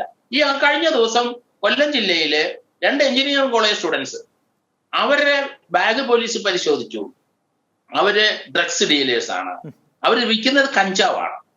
അവരുടെ കയ്യിൽ 10 കിലോയോളം കഞ്ചാവ് ഉണ്ട്. ഒരു കഞ്ചാവ് പൊതിക്ക് 500 രൂപ. പക്ഷെ അവരുടെ ബാഗ് പരിശോധിച്ചപ്പോൾ എനിക്ക് കൗതുകരമായിട്ട് തോന്നിയത് ആ വേയും ബാലൻസും അതിനകത്ത് കവറും ഒക്കെ ഇരിക്കുന്നവരുടെ തൂക്കി കൊടുക്കുകയാണ്. 500 രൂപയ്ക്ക് ഓൺ ദ സ്പോട്ടില്. എഞ്ചിനീയറിംഗ് സ്റ്റുഡൻസ് ആണ്. അവർക്ക് വീട്ടിലെ അപ്പനും അമ്മയും പൈസ കൊടുക്കണ്ട, ഇവർക്ക് തന്നെ. അപ്പൊ അത് ഞാൻ കണക്കാക്കിയപ്പോ 1 കിലോയ്ക്ക് ഏകദേശം 1 ലക്ഷം രൂപ എടുത്തോളം കിട്ടുന്നു ഇവർക്ക്. അപ്പം കുട്ടികൾക്ക് പഠിക്കാനും ഈ ലക്ഷറി ലൈഫ് നടക്കാനും ഇഷ്ടംപോലെ കാർ വാങ്ങിച്ച് അതിൽ കറങ്ങി നടക്കാനും ഒക്കെ സൗകര്യം ഈ ഡ്രഗ്സ് കൊണ്ടുണ്ടാകുന്നുണ്ട്, അല്ലെങ്കിൽ കഞ്ചാവ് കൊണ്ടൊന്നാണ്. അപ്പൊ അത് പേരൻസ് ആണ് അത് നോക്കേണ്ടത്, അല്ലെങ്കിൽ ആ ഹോസ്റ്റൽ നടത്തുന്നവരോ അല്ലെങ്കിൽ ആ ഹോസ്റ്റലിന്റെ അധിപന്മാരെ അത്. നമ്മുടെ ഈ കുട്ടികൾ ഇപ്പൊ നിലവിൽ നമ്മുടെ വീടിന്റെ സാഹചര്യങ്ങളിലുള്ള കുട്ടികൾ വളരെ കുറവാണല്ലോ. എല്ലാവരും ഹോസ്റ്റൽ സംവിധാനത്തിൽ നിൽക്കുന്നു, കേരളത്തിന് പുറത്ത് പോകുന്നു, വിദേശത്ത് പോകുന്നു. അങ്ങനെയൊക്കെയുള്ള സംവിധാനം ആകുമ്പം ഒരു പേരൻസിന്റെ കൺട്രോളിൽ നിന്ന് ഇവർ പോകുന്നതും ഒരു കാരണമാകാം ഇത്തരത്തിലുള്ള സങ്കേതങ്ങളിൽ എത്തിപ്പെടുന്നതിന്. അതൊക്കെ ശരിയായിരിക്കാമെങ്കിലും മക്കളാണല്ലോ. ഇപ്പൊ 10, 50, 60, 70 വയസ്സുള്ള ആൾക്കാർ എന്നെ വന്ന് കാണുന്നുണ്ട്. മകൾക്ക് 40, 45 വയസ്സുണ്ട്. മകള് മദ്യപാനിയാണ്. ഒരു മകളും ഉണ്ട്. അവർക്ക് എന്ത് ചെയ്യാനൊക്കെ പേരൻസിന്. അപ്പൊ നമ്മുടെ കുടുംബ പശ്ചാത്തലം വളരെ മാറിയിരിക്കുന്നു. അത് നമുക്ക് കൃത്യമായി പേരൻസ്, മാതാപിതാക്കൾ ചെക്ക് ചെയ്തെങ്കിൽ മാത്രമേ കുട്ടികളുടെ ഈ സ്വഭാവം കുറച്ചെങ്കിലും മാറ്റിയെടുക്കാൻ പറ്റുള്ളൂ. അതുപോലെ തന്നെ ഗവൺമെന്റ് ശക്തമായ നടപടി എടുക്കണമെന്ന് ഞാൻ പറയുന്നതിന്റെ കാരണം, ഇപ്പം നമ്മുടെ ഗുജറാത്തിലെ എവിടുന്നാണ് ഈ ഡ്രഗ്സുകൾ? ഗുജറാത്തിലെ അവിടുത്തെ തുറമുഖത്ത് 10,000 കോടി രൂപയുടെ ഡ്രഗ്സുകളാണ് പിടിച്ചെടുത്തത്. കണ്ടെയ്നർ മുഖേന വന്നുകൊണ്ടിരിക്കുകയാണ്. അപ്പൊ നമ്മുടെ തുറമുഖങ്ങള് എല്ലാ സ്ഥലത്തും ഇന്ത്യയിലേക്ക് വരുന്ന ഡ്രഗ്സ് അതുപോലെ ഇന്ത്യയിലേക്ക് വന്നുകൊണ്ടിരിക്കുകയാണ്. കാരണം ഇവിടെ ജനസംഖ്യ കൂടുതലാണല്ലോ നമുക്ക്. ലോകത്തിൽ ചൈന ഇന്ത്യയിലും കഴിഞ്ഞ. അപ്പൊ ഇവിടെ ഭയങ്കര മാർക്കറ്റിംഗ് ആണ്. ഞാൻ ഫ്രാങ്കോ പിതാവിന്റെ ഒരു കേസ് കെട്ടില് അത് ഈ പഞ്ചാബില് അദ്ദേഹം ഡ്രഗ്സിനെതിരായിട്ടാണ് ശക്തമായിട്ട് മുന്നോട്ട് പോയത്. അപ്പൊ അദ്ദേഹത്തിനെ അവസാനം കുരുതി കഴിച്ചു. നമ്മൾ നോക്കിയോ, അദ്ദേഹത്തിന് നമ്മള് ഒരു കേസിനകത്ത് പൂട്ടി. പക്ഷെ നമ്മൾ ആലോചിക്കണം, അദ്ദേഹം ആ പഞ്ചാബിലെ, എനിക്ക് അത് അറിയാവുന്നതുകൊണ്ട് പറയാണ്, ജലന്ധറിലും മറ്റും ആ ഫ്രാങ്കോ പിതാവിന്റെ അദ്ദേഹം ഡൽഹിയിൽ നിന്ന് ട്രാൻസ്ഫർ ആയി വന്ന ആളാണ്. അവിടെ വന്നതിന് ശേഷം അവിടെ പല വീടുകളിലും, പഞ്ചാബ് വീടുകളിലൊക്കെ പലയിടത്തും പേരൻസ് അല്ലെങ്കിൽ മാതാപിതാക്കളിലെ മാതാവ് മാത്രമേ ഉള്ളൂ, പിതാവില്ല, മകനുമില്ല, എല്ലാവരും ഡ്രഗ്സിന് പല രാജ്യങ്ങളിൽ അറസ്റ്റ് ചെയ്യപ്പെട്ടിരിക്കുകയാണ്. പല കുടുംബങ്ങൾക്കും നാഥനില്ല. അപ്പൊ അവർക്കൊരു വരുമാന മാർഗത്തിന് ആ ജലന്ധർ പിതാവ് വളരെയധികം ഫണ്ട് അവിടെ ചെലവ്. അദ്ദേഹത്തിന് 100-400 സ്കൂളുണ്ട്, വലിയ വരുമാനമുള്ള ഒരു സ്ഥലമാണ്. അപ്പൊ അദ്ദേഹം അത് ചെലവാക്കിക്കൊണ്ടിരിക്കുന്നത് എനിക്ക് മനസ്സിലാക്കാൻ പറ്റിയിട്ടുണ്ട്. പക്ഷെ എന്തായിരുന്നു ഫലം? ആ ഡ്രഗ്സ് മാഫിയ. വേറൊരു സംഭവം ഉണ്ടായി അവിടുത്തെ കോളേജുകൾ അല്ലെ അവിടുത്തെ സർക്കാർ സ്ഥാപനങ്ങളിൽ എല്ലാവരും ഡ്രഗ്സ് ഉപയോഗിക്കുന്നവരാണ്. അപ്പൊ സർക്കാരിന്റെ ഒരു വർക്ക് അവിടെ നടക്കാൻ വന്നപ്പം അവിടെ 500 രൂപയുടെ കിറ്റ് സർക്കാർ ഓരോരുത്തരും ബ്ലഡ് പരിശോധിക്കാൻ, കാരണം ഡ്രഗ്സ് ഉപയോഗിക്കുന്നവരെ പെട്ടെന്ന് കണ്ടെത്താൻ പറ്റും. പക്ഷെ സർക്കാർ ഉദ്യോഗസ്ഥർ സമരം ചെയ്ത് അതിൽ നിന്ന് ഒഴിവായി. അപ്പൊ നമ്മുടെ കേരളത്തിലെ മിക്കവാറും സർക്കാർ ഉദ്യോഗസ്ഥന്മാര് നല്ലൊരു ശതമാനം ഡ്രഗ്സ് ഉപയോഗിക്കുന്നവരും മദ്യം കഴിക്കുന്നവരുമാണ്. ഒരു പണിയും ചെയ്യൂല. ഇവിടെ അതുപോലെ ഒരു ടെസ്റ്റ് ചെയ്യാൻ ധൈര്യം ഉണ്ടോ ആർക്കെങ്കിലും? പ്രകാശ് ശുശ്രൂഷകന്മാരുടെ ബ്ലഡ് ഒന്ന് പരിശോധിച്ച് നോക്കിക്ക്, എത്ര ശതമാനം ആൾക്കാർ ഡ്രഗ്സ് ഉപയോഗിക്കുന്നത് നമുക്ക് കണ്ടെത്താൻ പറ്റും. അപ്പൊ ശക്തമായ നടപടി ഉണ്ടെങ്കിൽ മാത്രമേ നമുക്ക് ഇതിൽ നിന്നൊരു മോചനം ഉണ്ടാവൂ. മാതാപിതാക്കൾ കൃത്യമായി ഇപ്പം, കാരണം 18-20, കാരണം ഒരു +2 കഴിഞ്ഞ് പോയി കഴിഞ്ഞാൽ കുട്ടികളെ ഒന്നും മാതാപിതാക്കൾ നമുക്ക് കൺട്രോൾ ചെയ്യാൻ പറ്റുന്നില്ല. പക്ഷെ 12 വയസ്സിനും 18 വയസ്സിനും ഇടയ്ക്കുള്ള കുട്ടികളെ കൺട്രോൾ ചെയ്തേ പറ്റുള്ളൂ. അതിപ്പോ കൃത്യമായിട്ട് അവർ കൺട്രോൾ ചെയ്യാൻ വളരെയധികം വ്യത്യാസം ഉണ്ടാവും. 16-17 വയസ്സുള്ള കുട്ടികൾ പ്രസവിച്ച് നമ്മൾ കാണുകയാണ് ഇപ്പൊ. അപ്പൊ അതുകൊണ്ട് അത് ഇന്റർസെപ്റ്റ് ചെയ്യണം. അത് മാതാപിതാക്കളെ കുറ്റപ്പെടുത്താനേ പറ്റുള്ളൂ. നമ്മുടെ കുട്ടികള് നമ്മുടെ വീടുകളിൽ 8-10 മണിക്കൂറും ബാക്കിയുള്ള സമയം മുഴുവൻ സ്കൂളിലും കോളേജിലുമാണ്. അപ്പൊ അതുകൊണ്ട് കൃത്യമായി പേരൻസും ടീച്ചേഴ്സും തീർച്ചയായിട്ടും ഒരു കടമ അവർക്കുണ്ട്. നമ്മുടെ അടുത്ത ജനറേഷനെ വാർത്തെടുക്കുന്നവർ അവരാണ്. അതുകൊണ്ട് അതിനകത്ത് ഒരു ലാക്സിറ്റിയും കാണിക്കാൻ പാടില്ല. ഒരു നിമിഷം ശ്രീ ജോസഫ്, ഒരു നിമിഷം. ഒരു കേസിൽ ഇപ്പൊ ഞാൻ ശ്രീ ശശികുമാർ പറഞ്ഞതിന്റെ അടിസ്ഥാനത്തിൽ സംസാരിക്കുകയാണെങ്കിൽ നമുക്കൊരു മിനിമം നമ്പർ ഓഫ് ഇത്ര ഗ്രാമിൽ കുറഞ്ഞ ആണ് ഈ കാര്യങ്ങൾ കയ്യിലുണ്ട് എങ്കിൽ അത് വലിയ കേസായി മാറാത്തൊരു സാഹചര്യം ഉണ്ടോ? ഇതിന്റെ ഒരു നിയമവശം എങ്ങനെയാണ് ഒരു കേസിൽ ഒരാളെ അറസ്റ്റ് അല്ലെങ്കിൽ ഒരാളെ നിയമപരമായിട്ട് നേരിടുന്നത് എങ്ങനെയായിരിക്കും പോലീസ് സംവിധാനം ഇങ്ങനെ ഒരു കേസ് വരികയാണെങ്കിൽ? അത് ശശികുമാർ പറഞ്ഞ വളരെ ഇമ്പോർട്ടന്റ് ആയ ഒരു കാര്യം തന്നെയാണ്. കാരണം നമുക്ക് മിനിമം കൈവശം വെക്കാവുന്ന ഒരു ഒഫൻസ് ആയിട്ട് വേണം കരുതാൻ. കാരണം പക്ഷെ വേറൊരു കാര്യമുണ്ട്, ഡ്രഗ്സ് പ്രതി MDM അല്ലെങ്കിൽ നമ്മുടെ ഇന്ത്യയിൽ ഓപ്പിയം ലൈസൻസ് കൊടുത്ത് കൃഷി ചെയ്യുന്ന സ്ഥലങ്ങളുണ്ട്. കാരണം അത് പല സ്ഥലങ്ങളിലും ഉപയോഗിക്കുന്നുണ്ടാവും. ഒരു പക്ഷേ ലിമിറ്റഡ് കൺട്രോളിൽ നമ്മൾ അതിനെ പ്രൊഡ്യൂസ് ചെയ്യുന്നുണ്ട്. അപ്പൊ അതുകൊണ്ട് ചെറിയ എമൗണ്ട് കൈവശം വെക്കുന്നതും അത് അവൈലബിൾ ആണ്, അവർക്ക് കൈവശം വെക്കാം എന്ന് പല ഹൈക്കോടതികളും ഇപ്പം പറഞ്ഞു കഴിഞ്ഞു. കേന്ദ്ര സർക്കാർ പോലും അങ്ങനെ ഒരു നിയമനിർമ്മാണവുമായിട്ട് മുന്നോട്ട് പോകുന്ന ഒരു സാഹചര്യം കൂടിയാണ്. മിനിമം നമ്പർ ഓഫ് ഉണ്ടെങ്കിൽ നമുക്ക് കേസുകളിലേക്ക് പോകണ്ട എന്ന് പോലും ഒരു നിയമനിർമ്മാണവുമായിട്ട് മുന്നോട്ട് പോകുന്ന ഞാൻ മനസ്സിലാക്കുന്നത്. അങ്ങനെയൊക്കെയാണെങ്കിൽ അതും ഒരു അപകടത്തിലേക്ക് തന്നെയല്ലേ പോവുക, അങ്ങനെ ഒരു നിയമത്തിലേക്ക് പോവുകയാണെങ്കിൽ പോലും? അല്ല, എങ്ങനെ വന്നാലും ശരി, പണ്ട് കാലം മുഴുവൻ ഇന്ത്യയുടെ ചരിത്രം മുഴുവൻ നോക്കിയാലും സാമ്യമാര് നമ്മൾ കുറെ ആൾക്കാരെല്ലാം ഡ്രഗ്സ് ഉപയോഗിക്കുന്നുണ്ട്, ഒരു സർട്ടൻ എമൗണ്ട് അവർ കഴിക്കുന്നുണ്ട്. അപ്പൊ അത് കഞ്ചാവായിരുന്നു. പക്ഷെ ഇപ്പൊ അതിൽ നിന്ന് മാറി സിന്തറ്റിക് ആയ കാര്യങ്ങളിലോട്ട് വന്നു കഴിഞ്ഞു. അതാണ് നമ്മുടെ മസ്തിഷ്കത്തിൽ കൂടുതൽ പ്രശ്നങ്ങൾ സൃഷ്ടിക്കുന്നത്. നമുക്ക് അബ്നോർമൽ ആയിട്ടുള്ള ചിന്താഗതിയും പെട്ടെന്ന് നമ്മൾ വയലന്റ് ആകുകയും മറ്റേ കൊല്ലാനുള്ള ശ്രമത്തിലോട്ട് പോവുകയാണ്. അതുകൊണ്ട് അത് നമ്മുടെ മാനസിക വളർച്ചയിൽ തകരാറ് സൃഷ്ടിച്ചിരിക്കുന്നു. അപ്പൊ 12-13 വയസ്സുള്ള കുട്ടികള് വയലൻസിലോട്ട് പോകുന്നത് എന്തുകൊണ്ടാണ്? അവർ ഡ്രഗ്സ് ഉപയോഗിച്ച് തുടങ്ങിയിരിക്കുന്നതിന്റെ അർത്ഥം. ഞാൻ തിരിച്ചു വരാം Shri George Joseph. Shri George Kallivayalil, ഇവിടെ ഒരു പ്രധാനപ്പെട്ട പ്രശ്നം നമുക്കറിയാം. ഈ ദിവസങ്ങളിൽ മിനിയാന്നാണ് താലിബാൻ 6 മാസത്തിലധികമായി അഫ്ഗാനിസ്ഥാനിലെ ഭരണമേറ്റെടുത്ത് അഫ്ഗാനിസ്ഥാന്റെ ഇരുണ്ട മുഖത്തിന്റെ 6 മാസത്തെ സമയത്തിലേക്കാണ് നമ്മൾ എത്തുക. തീർച്ചയായിട്ടും അഫ്ഗാനിസ്ഥാൻ അവിടെ എത്തിയ കാലം മുതൽ തന്നെ വളരെയധികം, അത് കാലാകാലങ്ങളായിട്ടുണ്ട്, പ്രത്യേകിച്ച് അഫ്ഗാനിസ്ഥാന്റെ വരവോടുകൂടി വളരെയധികം ആശങ്ക ലോകത്തിനുണ്ടായിരുന്നു. താലിബാന്റെ വരവോടുകൂടി ലോകത്തിന് ആശങ്കയുണ്ടായിരുന്നു. ഡ്രഗ്സിന്റെ വിപണി വളരെയധികം, പല ബിഷപ്പിന്റെ ഒക്കെ ഒരു നാർക്കോട്ടിക് ജിഹാദ് എന്നൊക്കെ പറഞ്ഞ ഒരു പദപ്രയോഗമൊക്കെ ആ കാലഘട്ടത്തിൽ തന്നെ ചേർത്ത് വായിക്കപ്പെടാവുന്നതാണ്. എങ്ങനെയായിരിക്കാം ഈ ഒരു സമൂഹത്തിന്റെ 6 മാസക്കാലം കൊണ്ട് തന്നെ കേരളത്തിൽ ഡ്രഗ്സിന്റെ ഒരു കുത്തൊഴുക്ക് തന്നെ നമ്മൾ കാണുന്നു? കേരളത്തിൽ മാത്രമല്ല, ഇന്ത്യയിലെ വിവിധ സ്ഥലങ്ങളിൽ, നമ്മൾ ഗുജറാത്തിലെ പോർട്ടിൽ പിടിച്ച കണക്കുകളൊക്കെ നമ്മുടെ മുമ്പിലുണ്ട്. ഇതെല്ലാം ചേർത്ത് വായിക്കുമ്പോൾ ഈ തീവ്രവാദ പ്രസ്ഥാനങ്ങളുടെ വളർച്ചയും ഡ്രഗ്സ് കാർട്ടലുകളുടെ വളർച്ചയും ഒക്കെ കേരളത്തെ പോലും നമുക്ക് പോലും ആശങ്കപ്പെടുന്നതിന്റെ കാലഘട്ടമല്ലേ ഇനി മുമ്പിലേക്കുള്ളത്? ജോർജി, അത് വളരെ ശരിയാണ്. അഫ്ഗാനിസ്ഥാൻ മാത്രമല്ല പ്രശ്നം. നമുക്കറിയാമല്ലോ, ഇപ്പം നമ്മുടെ ബഹുമാനപ്പെട്ട ജോർജ് ജോസഫ് പറഞ്ഞ പോലെ ഈ നമ്മുടെ പഞ്ചാബില് ഏറ്റവും വലിയ ഇപ്പൊ തെരഞ്ഞെടുപ്പിലെ ഏറ്റവും വലിയ വിഷയം തന്നെ മയക്കുമരുന്നാണ്. മയക്കുമരുന്ന് മാഫിയയെ അമർച്ച ചെയ്യാൻ ആർക്ക് കഴിയും? എല്ലാവരും അവകാശവാദങ്ങൾ ഉന്നയിക്കുന്നു. പലപ്പോഴും ഈ മയക്കുമരുന്നിന്റെ പ്രധാന സ്രോതസ് എന്ന് പറയുന്നത് ഒന്ന് പാകിസ്ഥാനാണ്, രണ്ട് അഫ്ഗാനിസ്ഥാനാണ്. പക്ഷെ ഇങ്ങ് തെക്കേറ്റത്ത് കിടക്കാം. നമുക്ക് കുണ്ടളയിലെ ഗുജറാത്ത് കുണ്ടള പോർട്ട് പിടിച്ചതൊക്കെ വലിയ പിടിച്ചു. പക്ഷെ അതിനെ കുറിച്ചൊന്നും പിന്നീട് നമ്മൾ കേൾക്കുന്നില്ല. എന്തിന് ഞാൻ ഈ കഴിഞ്ഞ ക്രിസ്മസിന് നാട്ടിൽ വന്നപ്പോ ആലുവ പോലീസ് സ്റ്റേഷനിൽ ഇതൊന്നും ഒരു ചർച്ച ചെയ്യപ്പെട്ടിട്ടില്ല. ആലുവ പോലീസ് സ്റ്റേഷനിൽ ബാംഗ്ലൂരിൽ നിന്ന് വന്ന ഒരു 19 വയസ്സുകാരൻ ഒരു സൈനുളും ഒരു 28 വയസ്സുള്ള ഒരു രാഹുൽ സുഭാഷും അറസ്റ്റ് ചെയ്യപ്പെട്ടു. എത്ര MDMA അറസ്റ്റ് ചെയ്യപ്പെട്ടു ബാംഗ്ലൂരിൽ നിന്ന് കൊണ്ടുവന്നത്. അത് 1-2 ഗ്രാമോ 1000 കേരളത്തിലെ തന്നെ ഏറ്റവും വലിയ ഈ ഘട്ടത്തിൽ കേരളത്തിലെ തന്നെ ഏറ്റവും വലിയ 3 കിലോ, അതായത് 3 കിലോ ആണ് അവിടെ നിന്ന് പിടിച്ചത്. 2.5 കോടി രൂപ വില വരുന്ന 3 കിലോ. ഇതിനെക്കുറിച്ച് എവിടെയാ ചർച്ച ചെയ്ത്? ഇവരുടെ ഭാവി എന്തുകൊണ്ട് ഇവരിപ്പോ ഈ കേസിന്റെ പുതിയ കാര്യങ്ങൾ മാധ്യമങ്ങൾ ചർച്ച ചെയ്യുന്നില്ല? അപ്പൊ കേരളത്തിനാണ് വലിയ തോതിൽ കേരളം ഇതിന്റെ ഒരു ഹബ്ബായി മാറിക്കൊണ്ടിരിക്കുകയാണ്. ശ്രീലങ്കയിൽ നിന്നും നേപ്പാളിൽ നിന്നും മറ്റു രാജ്യങ്ങളിൽ നിന്നും വരെ ഗൾഫ് രാജ്യങ്ങളിൽ നിന്ന് വലിയ തോതിൽ ഇങ്ങോട്ടേക്ക് വരുന്നുണ്ട്. പല രീതിയിൽ സ്വർണ്ണക്കടത്ത് പോലെ തന്നെ അപകടകരമായ രീതിയിൽ. എനിക്ക് തോന്നുന്ന നിർമ്മൽ എബ്രഹാം പറഞ്ഞ ഒരു കാര്യമുണ്ട് ഇവിടെ. അതായത് ഈ സിനിമകളും ഈ രീതികൾ നമ്മുടെ ആമസോൺ പ്രൈമും അല്ലെങ്കിൽ നെറ്റ്ഫ്ലിക്സും പോലുള്ള എല്ലാവർക്കും ലഭ്യമായതോടെ കുടുംബങ്ങളുടെ പഴയ സാഹചര്യങ്ങളിൽ വലിയ മാറ്റം വന്നിരിക്കുകയാണ്. കാരണം എല്ലാവരും ജോലിക്ക് പോകുന്നു. മക്കള് പഠിക്കാനായിട്ടോ ജോലിക്കോ ആയിട്ടോ അത് ബാംഗ്ലൂരിലേക്കും ബോംബെയിലേക്കും ഡൽഹിയിലേക്കും മറ്റ് നഗരങ്ങളിലേക്കും വിദേശ രാജ്യങ്ങളിലേക്ക് അടക്കം. അപ്പൊ പൂർണ്ണ സ്വാതന്ത്ര്യമാണ്.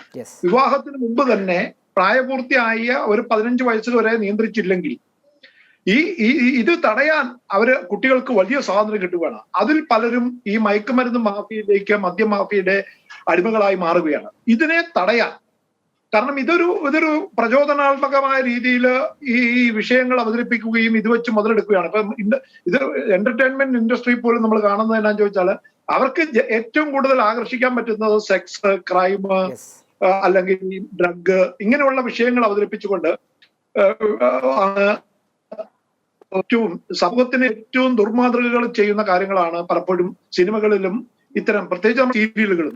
ഇതൊക്കെയാണ് നമ്മുടെ കുട്ടികളെയും ഒക്കെ കൂടുതൽ സ്വാധീനിക്കുന്നത്. അപ്പൊ ഇതിനെതിരെ ഒരു കൃത്യമായ ഒരു ജാഗ്രത നമ്മുടെ പൊതുസമൂഹത്തിൽ ഉണ്ടെങ്കിൽ കുടുംബങ്ങളിൽ മാത്രമല്ല വിദ്യാഭ്യാസ സ്ഥാപനങ്ങളിലും സർക്കാരിന്റെ കർശനമായ നിയമ നടപടികളും പുതിയൊരു നിയമം ഉണ്ടാകണമെന്ന് ഞാൻ പറയുന്നില്ല.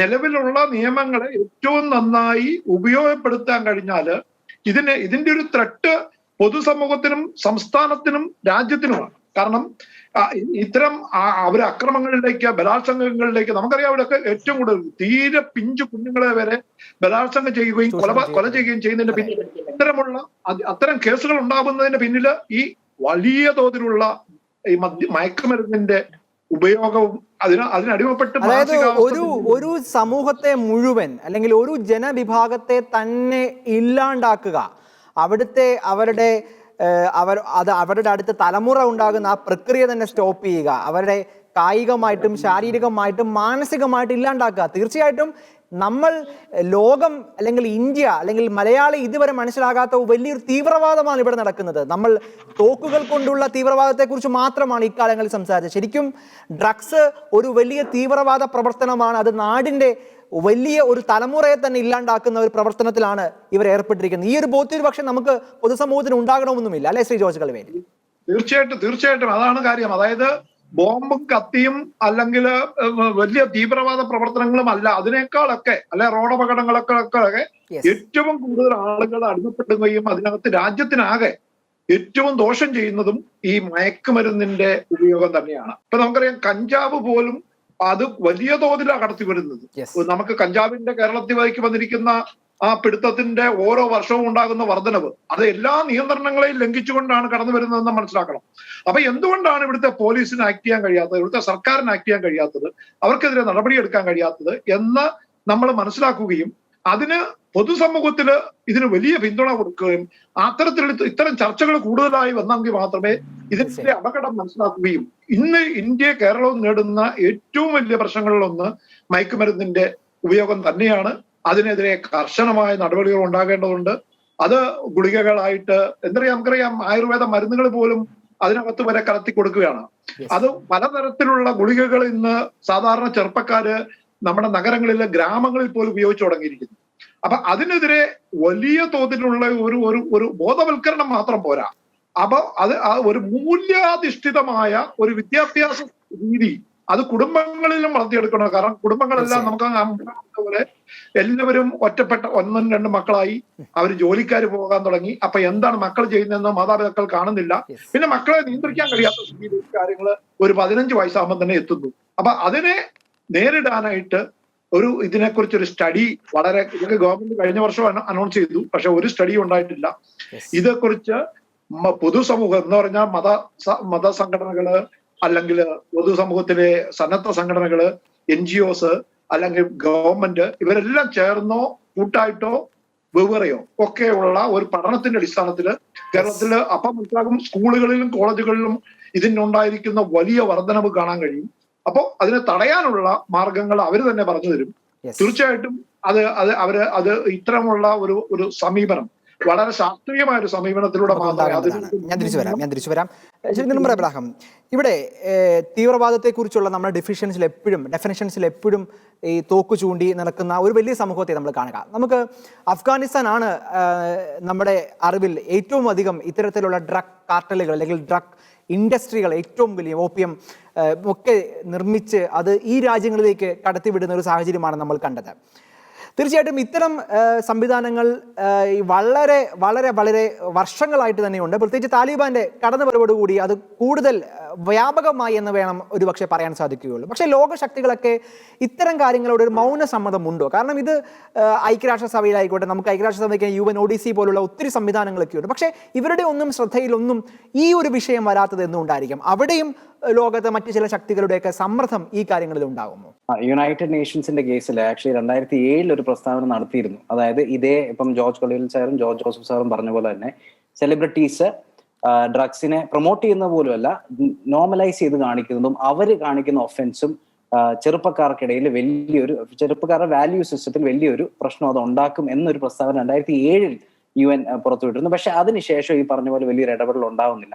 പിന്നെ ഇതൊരു ടെററിസം പോലെ ഒരു സംഭവമാണോ എന്ന് ചോദിച്ചാൽ തീർച്ചയായിട്ടും ആണെന്ന് പറയാം. കാരണം പണ്ട് ഒപ്പിയം വാറിനെ കുറിച്ച് നമ്മൾ പഠിച്ചാണ്. ചൈനയെ ബ്രിട്ടൻ കൊണ്ട് ഒപ്പിയം, സിൽവറിന് വേണ്ടി ഒപ്പിയം കൊടുത്ത് അവിടുത്തെ മില്യൺസ് ഓഫ് ആളുകൾ, കോടിക്കണക്കിന് ആളുകളെ ഇതിനെ അഡിക്റ്റഡ് ആക്കാൻ അവർക്ക് സാധിച്ചു. ഇപ്പൊ ഇവിടെ ഉള്ളൊരു പ്രശ്നം വെച്ച് കഴിഞ്ഞാൽ, ഞാൻ ഈ സിനിമയുടെ കാര്യം ജോർജ് കൊളിയൽ സാർ ഒന്നുകൂടെ പറഞ്ഞുകൊണ്ട് ഞാനൊരു കാര്യം പറയാം. ഈയിടെ കോളേജിൽ വെച്ച്, ഞാൻ പഠിപ്പിക്കുന്ന ഒരു വ്യക്തി ആയതുകൊണ്ട് കോളേജിൽ നടന്നൊരു സംഭവമാണ്. ഞാൻ ഈ ക്ലാസ്സിൽ ഇരിക്കുമ്പോഴത്തേക്ക് ഒരു കുട്ടി മറ്റൊരു കുട്ടി അഭിസംബോധന ചെയ്ത ഒരു തെറിവിളിയോടെയാണ്, അതായത് എടാ ഡാഷ് എന്ന് പറഞ്ഞു. അപ്പൊ ഞാനിത് കേട്ടു.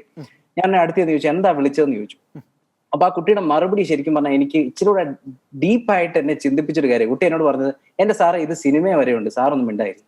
ഇതാണ് എനിക്ക് കിട്ടിയ മറുപടി. അതായത് ഈ കുട്ടി വിളിച്ചത് പുറത്ത് പറയാൻ പറ്റാത്ത സിനിമയിൽ വരെയുണ്ട്, അതുകൊണ്ട് സാർ ഇതൊക്കെ ഒരു കാര്യമായിട്ട് പറയണ്ട എന്ന് എന്നോട് പറയുകയാണ്. അപ്പൊ അതിന് മാത്രം ഇമ്പാക്ട് ആണ് ഇത് ഉണ്ടാക്കുന്നത്. എന്തിനെ നോർമലൈസ് ചെയ്യാൻ സിനിമ എന്ന മാധ്യമം വളരെ ബുദ്ധിപൂർവ്വം ഉപയോഗിക്കാൻ സാധിക്കും. അല്ല, മൂന്ന് രീതിയിലാണ്. അതായത് നിങ്ങൾ ഇപ്പം നേരത്തെ പറഞ്ഞ പോലെ 3 കാര്യങ്ങൾ. ഇപ്പൊ ഏത് കാര്യം, സെക്ഷുവാലിറ്റി ആയിക്കോട്ടെ, സ്ട്രിപ്പ് ക്ലബ്ബുകൾ ആയിക്കോട്ടെ, ടിൻഡർ ഡേറ്റിംഗ് ആപ്പുകൾ ആയിക്കോട്ടെ, ഇതൊക്കെ 3 രീതിയിലാണ് സിനിമയിൽ അല്ലെങ്കിൽ എന്റർടൈൻമെന്റ് ഇൻഡസ്ട്രി നോക്കുന്നത്. 1 നോർമലൈസ്, 2 ഗ്ലോറിഫൈ, 3 ഗ്ലാമറൈസ്. ഈ സ്റ്റെപ്പുകളാണ്. ആദ്യം നോർമലൈസ് ചെയ്യുമ്പോൾ വലിയൊരു ഒരു പുഷ് ബാക്ക് എവിടെ നിന്നും ഉണ്ടാകത്തില്ല. പിന്നെ പതുക്കെ ഗ്ലോറിഫൈ ചെയ്യാൻ തുടങ്ങും. അപ്പൊ ചർച്ചകൾ ഉണ്ടാകും. പക്ഷെ ആ ചർച്ചകളെ അടിച്ചമർത്താൻ തോട്ട് ലീഡേഴ്സിന് പറ്റും. ഒരു ഉദാഹരണം പറയാം. ഇന്ന് ഈ ചർച്ചയെക്കുറിച്ച് ഞാൻ സംസാരിക്കുകയാണ്. നാളെ ഒരു സിനിമാ നടൻ, ഇപ്പം ഞാൻ പേരെടുത്ത് പറഞ്ഞു, സിനിമാ നടൻ പറയാണ്, ഈ ഡ്രഗ്സിന്റെ പേരിലൊക്കെ ഇവിടെ ഇത്തരത്തിലുള്ള യൂസ്ലെസ് ചർച്ചകൾ നടത്തുന്നതൊക്കെ വിഡ്ഢികളാണ് എന്ന് നാളെ പൃഥ്വിരാജ് പറയുകയാണെന്നുണ്ടെങ്കിൽ അവൻ അപ്പനും അമ്മയും പറയുന്നേക്കാൾ പൃഥ്വിരാജ് പറയുന്നതാണ് അവർ ഫോളോ ചെയ്യാൻ പോകുന്നത്. അവർ നമ്മളെ വിഡ്ഢികളായിട്ട് കാണത്തേ ഉള്ളൂ. അതാണ് ഇൻഡിപെൻഡന്റ് തോട്ട് പോലും ഇല്ലാതായിരിക്കുകയാണ് കുട്ടികളെ സംബന്ധിച്ചിടത്തോളം. അതൊരു പ്രശ്നമാണ്.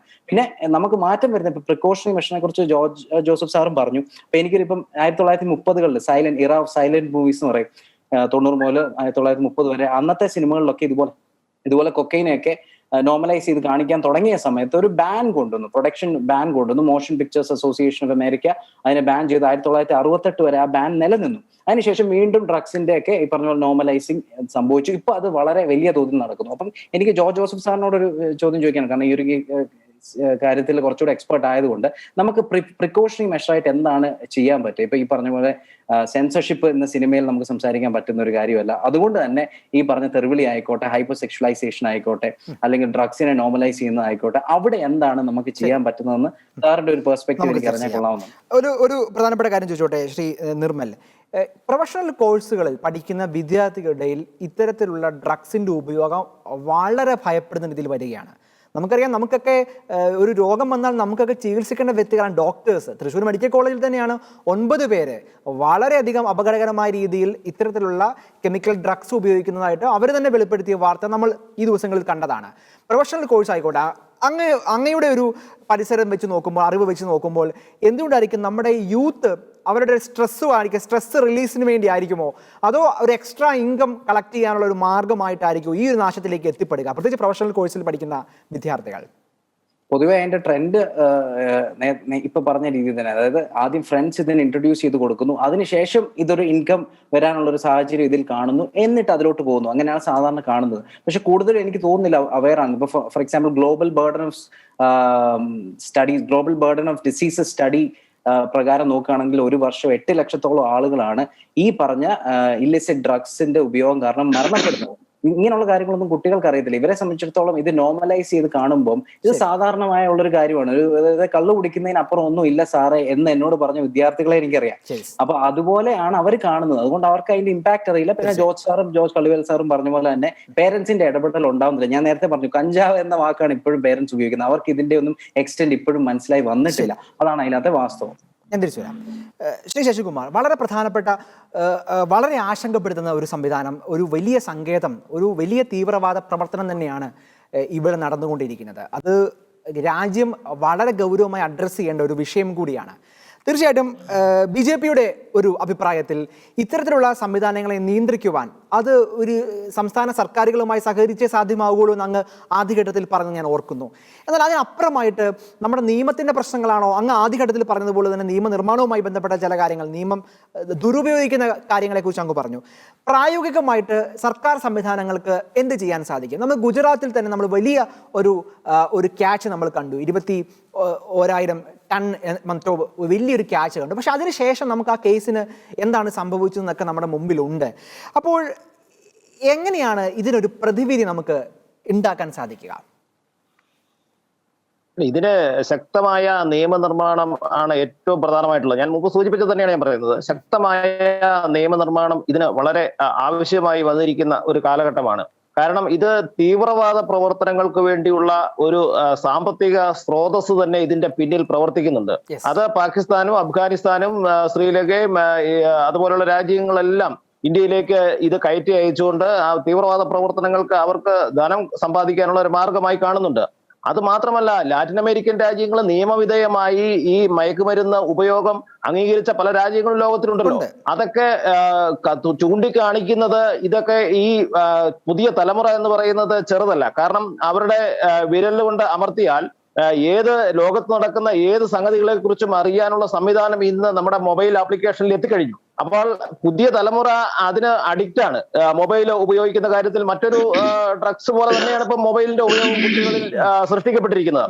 അതുപോലെ തന്നെയാണ് ഈ തീവ്രവാദ പ്രവർത്തനങ്ങൾക്ക് വേണ്ടിയുള്ള ഈ ധനസമ്പാദനത്തിന് വേണ്ടിയുള്ള മാർഗങ്ങളും.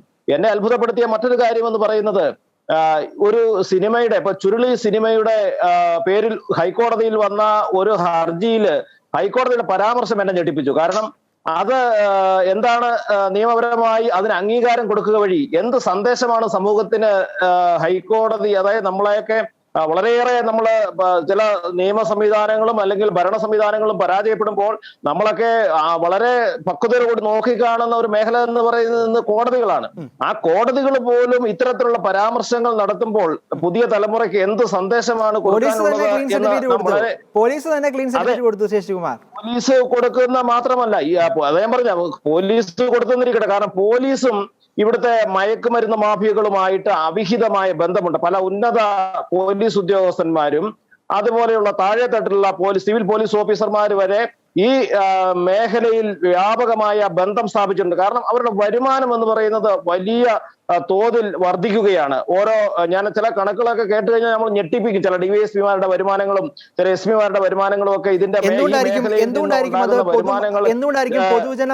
പൊതുജന മധ്യ അത് അങ്ങയുടെ പാർട്ടിയോ അങ്ങ് അവതരിപ്പിക്കാത്തത് എന്തുകൊണ്ടായിരിക്കും?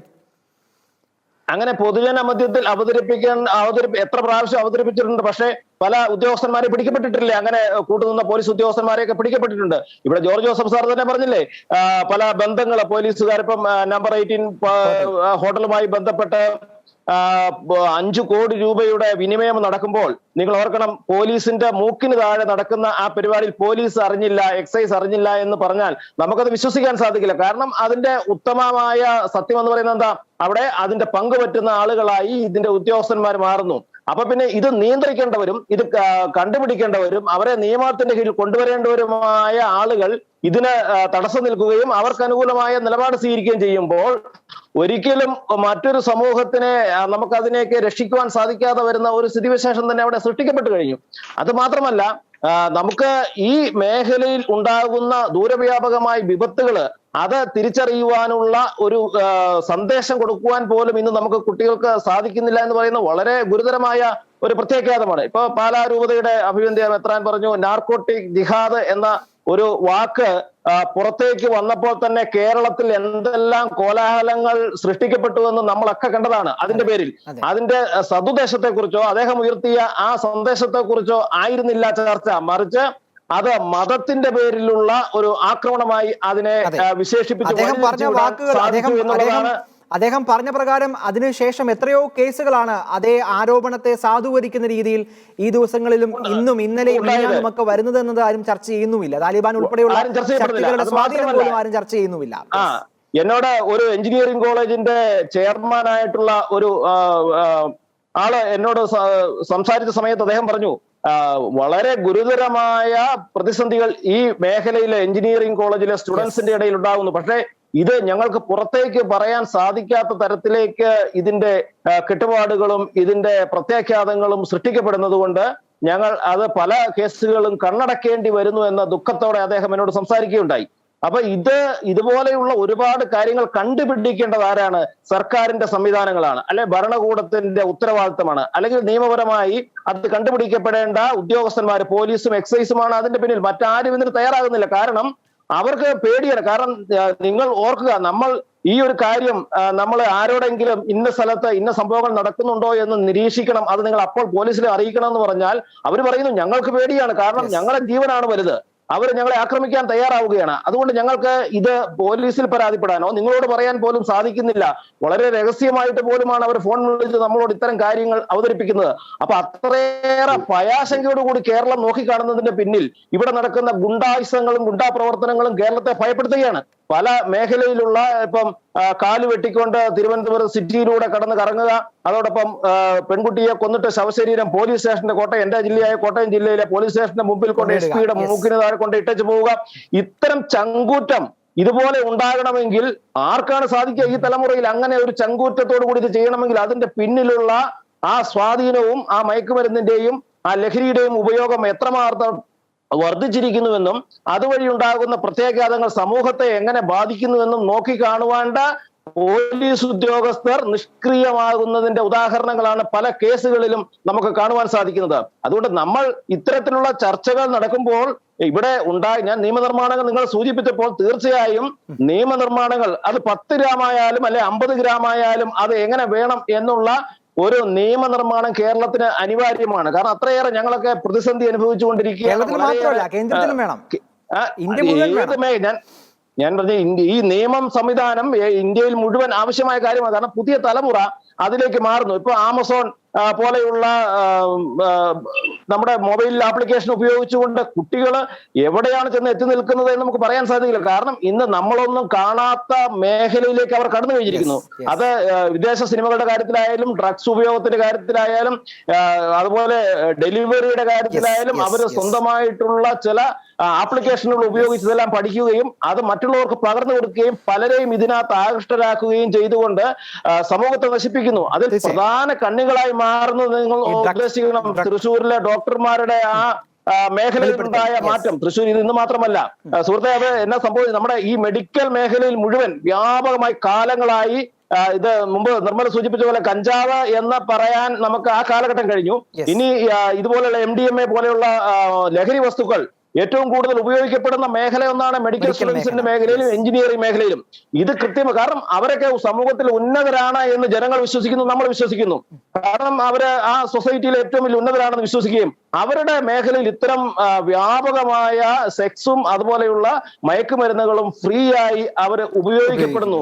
ഇതിനെയൊക്കെ നമ്മൾ പൊതുസമൂഹത്തിന്റെ മുന്നിൽ കൊണ്ടുവരേണ്ടത് അനിവാര്യമായിരിക്കുന്നു. അതിന് സമയം കഴിഞ്ഞ് പൊതുസമൂഹത്തിന്റെ മുന്നിൽ ഇവരൊക്കെ ആരാണ് എന്ന് പൊതുസമൂഹത്തിനെ കാണിച്ചു കൊടുത്തെങ്കിൽ മാത്രമേ നമുക്ക് ഇതിനെ തടയാൻ സാധിക്കുകയുള്ളൂ എന്നുള്ളതാണ് ഇതിന്റെ പ്രധാനപ്പെട്ട വളരെ പ്രസക്തമായ ആശയമാണ് അങ്ങ് മുന്നോട്ട് വെച്ചത്. ശശികുമാർ ചാച്ചയുടെ ഏറ്റവും അവസാനത്തിലേക്ക് നമ്മൾ കടക്കുകയാണ്. ശ്രീ ജോർജ് ജോസഫ്, നമ്മുടെ മുമ്പിൽ അങ്ങ് ആദ്യഘട്ടത്തിൽ ബോധവൽക്കരണത്തെ കുറിച്ചൊക്കെ പറഞ്ഞു. ബോധവൽക്കരണത്തിന് അപ്പുറത്തേക്ക് നിയമത്തിന്റെ സാധ്യതകളാണോ അല്ലെങ്കിൽ സർക്കാർ സംവിധാനങ്ങൾ തന്നെ, എനിക്ക് തോന്നുന്നു കേരളത്തിൽ സർക്കാർ പോലും ഈ വിഷയത്തിൽ കാര്യമായിട്ടുള്ള ഒരു ബോധവൽക്കരണം നടത്തുന്നുണ്ടോ എന്ന് പോലും എനിക്ക് സംശയമുണ്ട്. ഋഷിരാജ് സിംഗ് സജീവമായി ഉണ്ടായിരുന്ന ഒരു കാലത്ത് ഞാൻ മനസ്സിലാക്കുന്നു അത്തരത്തിലുള്ള വലിയ ബോധവൽക്കരണങ്ങൾ കേരളത്തിലെ എല്ലാ ക്യാമ്പസുകളിലും സ്കൂളിലുമൊക്കെ അത്തരത്തിലുള്ള ബോധവൽക്കരണം ഉള്ളതായിട്ട് വ്യക്തിപരമായിട്ട് തന്നെ ഞാൻ അതിൽ പങ്കെടുത്തിട്ടുമുണ്ട്. പക്ഷേ പിൽക്കാലത്തൊന്നും ഈ വിഷയത്തെ കേരളം സർക്കാർ പോലും അഡ്രസ്സ് ചെയ്തതായിട്ട് എനിക്ക് തോന്നുന്നില്ല. ഞാൻ എപ്പോഴും ഓർക്കുന്നു, ഏതോ ഒരു സ്കൂളുകളിൽ ലഹരി വിരുദ്ധ ബോധവൽക്കരണ ക്ലാസ് നടത്താൻ വേണ്ടി ഒരു സ്കൂൾ സമീപിച്ചപ്പോൾ ഒരു പ്രധാനപ്പെട്ട രാഷ്ട്രീയ നേതാവ് തന്നെ അവിടെ ഇടപെട്ട് ആ പ്രോഗ്രാം ക്യാൻസൽ ചെയ്ത കഥയും വ്യക്തിപരമായിട്ട് എനിക്ക് അറിയാവുന്നതുണ്ട്. ശ്രീ ജോർജ് ജോസഫ്, ഏറ്റവും അവസാനം ജോർജ് ജോസഫ് ഒരു ചോദ്യം ചോദിച്ചോട്ടെ. ഒരു ചോദ്യം, നമ്മൾ സമയം ഇച്ചിരി കുറവാണ്, നമ്മൾ ലാസ്റ്റ് ചോദ്യത്തിലേക്കാണ്. ശശികുമാർ പറഞ്ഞ ഒരു കാര്യം ഞാൻ കൂട്ടിച്ചേർത്തോട്ടെ. ഞാൻ പറയാനിരുന്ന ഒരു കാര്യം ശശികുമാർ പറഞ്ഞു. കാരണം ചുരുളി എന്ന സിനിമ, അതിനകത്ത് ഇത്ര ആഭാസകരമായ മലയാള ഭാഷയിൽ ഏറ്റവും മോശമായ ചീത്തുവിളി മാത്രമുള്ള ഒരു സിനിമ ആമസോൺ റിലീസ് ചെയ്ത് ഇവിടുത്തെ സെൻസർ ബോർഡിൽ അതിനകത്തൊന്നും ചെയ്യാൻ പറ്റില്ല. അതായത് ഇന്റർനാഷണൽ ലെവലിലോട്ട് ഇന്റർനെറ്റിൽ ആമസോൺ റിലീസ് ചെയ്തതാണ്. ഇത്ര മ്ലേച്ഛമായ ഭാഷ ഉപയോഗിക്കുന്നത് ഞാൻ കണ്ടിട്ടില്ല. മലയാള സിനിമയാണെന്ന് വിചാരിച്ചോളാം. അതിന് പത്മകുമാർ എന്ന് പറഞ്ഞ ADGP ഒരു റിപ്പോർട്ട് ഹൈക്കോടതി കൊടുത്തപ്പം ആ സിനിമയുടെ സിറ്റുവേഷൻ അനുസരിച്ചുള്ളത് തെറിവിളിയാണ് എന്ന് പറഞ്ഞ് ഗ്ലോറിഫൈ ചെയ്തു. ഇത് നമുക്ക് അംഗീകരിച്ചു കൊടുക്കാൻ പറ്റില്ല. കാരണം ഇത് ഒരു തെറ്റായ സന്ദേശം കൊടുത്തു കഴിഞ്ഞാൽ നമ്മുടെ വീട്ടിലുള്ള സർവ്വ വീടുകളിൽ ഇപ്പം പല വീട്ടിൽ ചെന്ന ഉള്ള കാര്യം പറയാമല്ലോ, മാവ് കൂട്ടിയുള്ള തെറി ഇപ്പം കോമൺ ആയി എല്ലാ വീടുകളിലും. ഇത് നമുക്ക് വകവെച്ചു. ശശികുമാർ അത് പറഞ്ഞത് എനിക്ക് വലിയ സന്തോഷം തോന്നുന്നു ശശികുമാറെ. കാരണം ഇത് ശക്തമായിട്ട് നമ്മൾ എതിർത്തേ പറ്റുള്ളൂ. ഒരു പത്മകുമാർ അങ്ങനെ ഒരു മലയാള ഭാഷയെ അവഗണിക്കത്തക്ക രീതിയിലാണ് ആ പത്മകുമാർ ADGP ഇങ്ങനെ ഒരു റിപ്പോർട്ട് ഹൈക്കോടതി കൊടുത്തതിന്റെ പേരിലാണ് അത് പ്രോഹിബിറ്റ് ചെയ്തത്. നമുക്കത് പ്രോഹിബിറ്റ് ചെയ്യാൻ കുറച്ച് ബുദ്ധിമുട്ടുണ്ട്. കാരണം അത് ഇന്റർനാഷണൽ ലെവലിൽ ഇന്റർനെറ്റ് കൂടെ വരുന്നതാണ്. എങ്കിലും അത് മലയാള ഭാഷയായതുകൊണ്ട് അതിന്റെ പ്രൊഡ്യൂസറേയും ഡയറക്ടർക്കെതിരായിട്ട് കേസ് രജിസ്റ്റർ ചെയ്യണമെന്നാണ് ഞാൻ പറയുന്നത്. അതവിടെ നിൽക്കട്ടെ. നമുക്ക് എന്തായാലും അതിനകത്ത് വേറെ അതവിടെ നിൽക്കട്ടെ. നമുക്ക് നമ്മുടെ കുട്ടികളെ സംരക്ഷിക്കാനും ബോധവൽക്കരണം അതിശക്തമായി എല്ലാ രംഗത്തും എല്ലാ രാഷ്ട്രീയ പാർട്ടികളും, കാരണം ഇതിനകത്ത് രാഷ്ട്രീയം കടത്തുന്നുണ്ട്. നമുക്കത് വേണ്ട. ഓരോ രാഷ്ട്രീയ പാർട്ടികളും തുടങ്ങിക്കോളൂ, ഓരോ മതസംഘടനകളും തുടങ്ങിക്കോളൂ. നമുക്ക് ശക്തമായ ഒരു നീക്കം ഇതിനകത്ത് നടത്തിയേ പറ്റുള്ളൂ. കൈവിട്ടുപോയ കാര്യങ്ങള്. അതുപോലെ തന്നെ മോഡി ഗവൺമെന്റ് വന്ന ശേഷം ഗുജറാത്തില് പല റെയ്ഡും നടത്തി. അതിന് ഇതുവരെ തയ്യാറായിട്ടില്ലായിരുന്നു, പക്ഷെ ഇപ്പൊ നടത്തിയിരിക്കുന്നു. അപ്പൊ നമ്മൾ ഇന്റർസെപ്റ്റ് ചെയ്യേണ്ട സ്ഥലങ്ങള് നമ്മുടെ എല്ലാ തുറമുഖങ്ങളുമാണ്. ഹൈദരാബാദ്, വിശാഖപട്ടണം, കൊച്ചി, അതുപോലെ തന്നെ നമ്മളെ ബോംബെ, കണ്ടല, ഇങ്ങനെയുള്ള എല്ലാ തുറമുഖങ്ങളിലും നമ്മൾ അതിശക്തമായിട്ട് ഒരു നടപടി വേണം. അതുപോലെ കേരളത്തിന്റെ ബോർഡർ, നമ്മളിവിടെ കേസ് പിടിക്കുന്നതിൽ കൂടുതൽ ബോർഡറിൽ ഇന്റർസെപ്റ്റ് ചെയ്യാനുള്ള സംവിധാനം കേരള ഗവൺമെന്റ് ചെയ്യണം. എങ്കിൽ മാത്രമേ നമുക്ക് ഇങ്ങോട്ടുള്ള വരവ് കുറയുള്ളൂ. അതേസമയത്ത് MDMA മറ്റതും നമ്മൾ ഉപയോഗിക്കുന്ന ധാരാളം കുട്ടികൾ ഇവിടെ വന്നു. അവർക്കൊരു വരുമാന മാർഗമാണിത്. കാരണം അവരെല്ലാവരും പലരും ആലോചിച്ചു, ഒരു തൊഴിലില്ലാത്തൊരു ലക്ഷറി കാറില് ഓടി കാറിലൊക്കെ നടക്കുന്ന ഒരു പണിയില്ല. പക്ഷെ ഡ്രഗ്സിന്റെ ഹോൾസെയിലാണ്. പോലീസും കസ്റ്റംസും പിടിക്കാതിരിക്കാൻ വേണ്ടിയിട്ടാണ് ഈ കോസ്റ്റ്ലി കാറിൽ നടക്കുന്നത്. അതുകൊണ്ട് ഇത് നമ്മൾ എങ്ങനെയാണ് കൈകാര്യം ചെയ്യേണ്ടതെന്ന് പറഞ്ഞാല് പേരൻസും ടീച്ചേഴ്സും ഇതുപോലെ സമുദായ മേധാവികളും അതുപോലെ തന്നെ സമൂഹത്തിലെ എല്ലാം ഉന്നതരും രാഷ്ട്രീയക്കാരും മാത്രമല്ല എഴുത്തുകാരും അവര് നമ്മുടെ സമൂഹത്തിൽ കൊടുക്കുന്ന എല്ലാവരും ഒത്തൊരുമിച്ച് അതിശക്തമായി നീങ്ങെങ്കിൽ മാത്രമേ നമ്മുടെ കൊച്ചുങ്ങളെ ഈ നമുക്ക് 20-22 വയസ്സുള്ളൊക്കെ കൈവിട്ട് പോയെന്ന് തന്നെ വിചാരിച്ചോളൂ. ഞാൻ പറഞ്ഞത് ഇനി വരുന്ന ഒരു 18 വയസ്സിനകത്തുള്ള കുട്ടികളെ പിടിച്ചു നിർത്താനായിട്ട് ഈ ഒരു സംവിധാനം മാത്രമേ നമ്മുടെ വളരെ പ്രസക്തമായ നിർദ്ദേശം Shri George Joseph. Shri George കളികൾ, ഏറ്റവും അവസാനം നമ്മുടെ മുമ്പിലുള്ള പ്രായോഗികമായ വഴികൾ, അതിൽ സമൂഹത്തിലെ വിവിധ തലത്തിലുള്ള ആളുകൾ എന്തൊക്കെ കാര്യങ്ങൾ ഇടപെടേണ്ടതായിട്ടുള്ള, പ്രത്യേകിച്ച് മാധ്യമങ്ങൾക്ക് ഈ വിഷയങ്ങളിൽ എന്തൊക്കെ കാര്യങ്ങൾ ചെയ്യാൻ സാധിക്കും? ഏറ്റവും അവസാനം. തീർച്ചയായിട്ടും എനിക്ക് തോന്നുന്നത് നമ്മുടെ ഈ യുവജനങ്ങളും ഉണ്ടാകുന്ന പ്രശ്നങ്ങൾ പരിഹരിക്കുന്നതിനോടൊപ്പം അതിനേക്കാളൊക്കെ പ്രധാനപ്പെട്ടത് ടീനേജേഴ്സിനിടയ്ക്ക്, അതായത് സ്കൂൾ കുട്ടികളുടെ ഇടയ്ക്ക് ഉണ്ടാകുന്ന, അവർക്ക് പിയർ പ്രഷർ എന്ന് പറയും, അതായത് സഹപ്രവർത്തകരുടെ ഇടയിൽ നിന്ന് ഉണ്ടാകുന്ന പലതരത്തിലുള്ള ഇത്തരം അവരുടെ സമ്മർദ്ദങ്ങളോട് അവരോട് നോ പറയാൻ പഠിപ്പിക്കേണ്ടതും, അതായത് പൊതുസമൂഹത്തിൽ വലിയൊരു ഇതേക്കുറിച്ച് ചർച്ച ചെയ്യുകയും നമ്മുടെ വീടുകളിലും ഒക്കെ ഇത് തുറന്ന് ചർച്ച ചെയ്യുകയും നമ്മുടെ കുട്ടികൾ തെറ്റിലേക്ക് പോകുന്നുണ്ടെങ്കിൽ അവരെ നിയന്ത്രിക്കാൻ കഴിയുന്ന അത് ആ ടീനേജിൽ തന്നെ ചെയ്യേണ്ടതുണ്ട്. 15 വയസ്സിന് മുമ്പ് ചെയ്യേണ്ടതുണ്ട്. ആ 15 വയസ്സ് വരെ കഴിഞ്ഞാൽ ഇവിടെ കേരളത്തിലൊക്കെ ഇപ്പൊ 13 വയസ്സ് കഴിഞ്ഞാൽ പിന്നെ നിയന്ത്രിക്കാൻ ബുദ്ധിമുട്ടാണ്. അപ്പൊ 13 വയസ്സിന് മുമ്പ് തന്നെ നിയന്ത്രണങ്ങൾ ഏർപ്പെടുത്തിക്കൊണ്ട് കുട്ടികളുടെ ഒരു കൃത്യമായ നിരീക്ഷണം ഉണ്ടായിക്കൊണ്ട് അത് സ്കൂളുകളില് അധ്യാപകരും ഈ നമ്മുടെ ഗവൺമെന്റും ചേർന്ന് പോലീസും എല്ലാം ചേർന്ന് ഒരു സംവിധാനം ഉണ്ടാക്കിക്കൊണ്ട് വളരെ കർശനമായ നടപടികൾ, പിന്നെ ഇതിലേക്ക് വരുന്ന ഈ ചെറുപ്പക്കാരെ തുടക്കത്തിലുള്ളവരെ എത്രയും പെട്ടെന്ന് അതിൽ നിന്ന് പിന്തുണപ്പിക്കാനും ഇതിന്റെ സപ്ലൈ ചെയിൻ കൃത്യമായി തടയാനും, അതാണ് ജോർജ് ജോസഫ് സാർ പറഞ്ഞത്. ഇവിടെ ശശികുമാറും ഇക്കാര്യങ്ങളൊക്കെ പറഞ്ഞു. നമ്മുടെ ഇത് നിർമ്മൽ പറഞ്ഞതിനകത്തും വലിയ പോയിന്റ് ഉണ്ടെന്ന് ഞാൻ കണക്കാക്കുന്നത്, ഞാൻ പൂർണ്ണമായിട്ട് പിന്തുണയ്ക്കുന്നത്. അതായത് ഇതിനെ സാമാന്യവൽക്കരിച്ച് അതിനെ അവസാനം ഗ്ലോറിഫൈ ചെയ്ത് ഗ്ലാമറൈസ് ചെയ്ത് ഇതിനെ പൊതുസമൂഹത്തിലേക്ക് അടിച്ചേൽപ്പിക്കുകയാണ്. ഇതിനെതിരെയാണ് വലിയ ജാഗ്രത വേണ്ടത്. ഇത്തരം കാര്യങ്ങളിൽ ഗവൺമെന്റും പൊതുസമൂഹവും നമ്മുടെ എല്ലാവരും ചേർന്ന നടപടികൾ ഉണ്ടായാൽ വലിയ തിരുത്തലുകൾ കേരളത്തിൽ അനിവാര്യമാണ്. അത് അങ്ങേയറ്റം ഒരു അണുബോംബ് പോലെ ഇത് വികസിച്ചുകൊണ്ടിരിക്കുകയാണ്. അതിനെ എത്രയും പെട്ടെന്ന് തടയേണ്ടതുണ്ട്. അതിന് കർക്കശമായ നടപടികളും സ്നേഹപൂർവ്വമുള്ളതും മെഡിക്കൽ വിദഗ്ധരും മാനസിക രോഗ വിദഗ്ധരും എല്ലാവരും ചേർന്ന് പോലീസും പൊതുസമൂഹവും എല്ലാം ചേർന്ന ഒരു സംവിധാനം, മാധ്യമങ്ങളും അതിന്റെ ഭാഗമാണ്. തീർച്ചയായിട്ടും മാധ്യമങ്ങൾക്ക് ഉത്തരവാദിത്തമുണ്ട്. പക്ഷെ പലപ്പോഴും പ്രധാനപ്പെട്ട മാധ്യമങ്ങൾ ഇതിൽ നിന്നൊക്കെ മാറിപ്പോകുന്നതുകൊണ്ടാണല്ലോ നമ്മുടെ സമൂഹത്തിൽ ഇപ്പം പ്രധാനപ്പെട്ട ചർച്ചകൾ പോലും മാറിപ്പോകുന്നു. അപ്പൊ അതിൽ നിന്നൊക്കെ ഒരു മാറ്റം ഉണ്ടാകട്ടെ എന്ന് മാത്രമേ എനിക്ക് പറയാനുള്ളൂ. ഞാൻ പൂർണ്ണമായിട്ടും ഈ ചർച്ചയിൽ എന്റെ പാനലിസ്റ്റുകൾ പറഞ്ഞ കാര്യങ്ങളോട് യോജിക്കുകയാണ്. തീർച്ചയായും ഒരു തലമുറയെ തന്നെ കാർന്നു തിന്നുന്ന ലഹരി മാഫിയയുടെ ഒരു കൂത്തരങ്ങായി കേരളം മാറുമ്പോൾ നമ്മുടെ ജനപ്രതിനിധികൾക്കും സമൂഹത്തിലെ പ്രതിനിധികൾക്കും മാധ്യമങ്ങൾക്കും എങ്ങനെ നിശബ്ദമായി ഇരിക്കാൻ സാധിക്കും? ഒരു പുതുതലമുറയുടെ തന്നെ നാശത്തിലേക്ക് ഈ ഡ്രഗ് മാഫിയയുടെ വിളയാട്ടം നമ്മുടെ കേരളത്തെ എത്തിക്കുന്ന സാഹചര്യം വൈകിയാണെങ്കിലും കേരളം ഇടപെട്ടേ മതിയാവുകയുള്ളൂ. ഈ ചർച്ചയിൽ പങ്കെടുത്ത Shri George Kallivayalil, Shri George Joseph, Shri Sasikumar, Shri Nirmal Abraham, 4 പേർക്കും നന്ദി.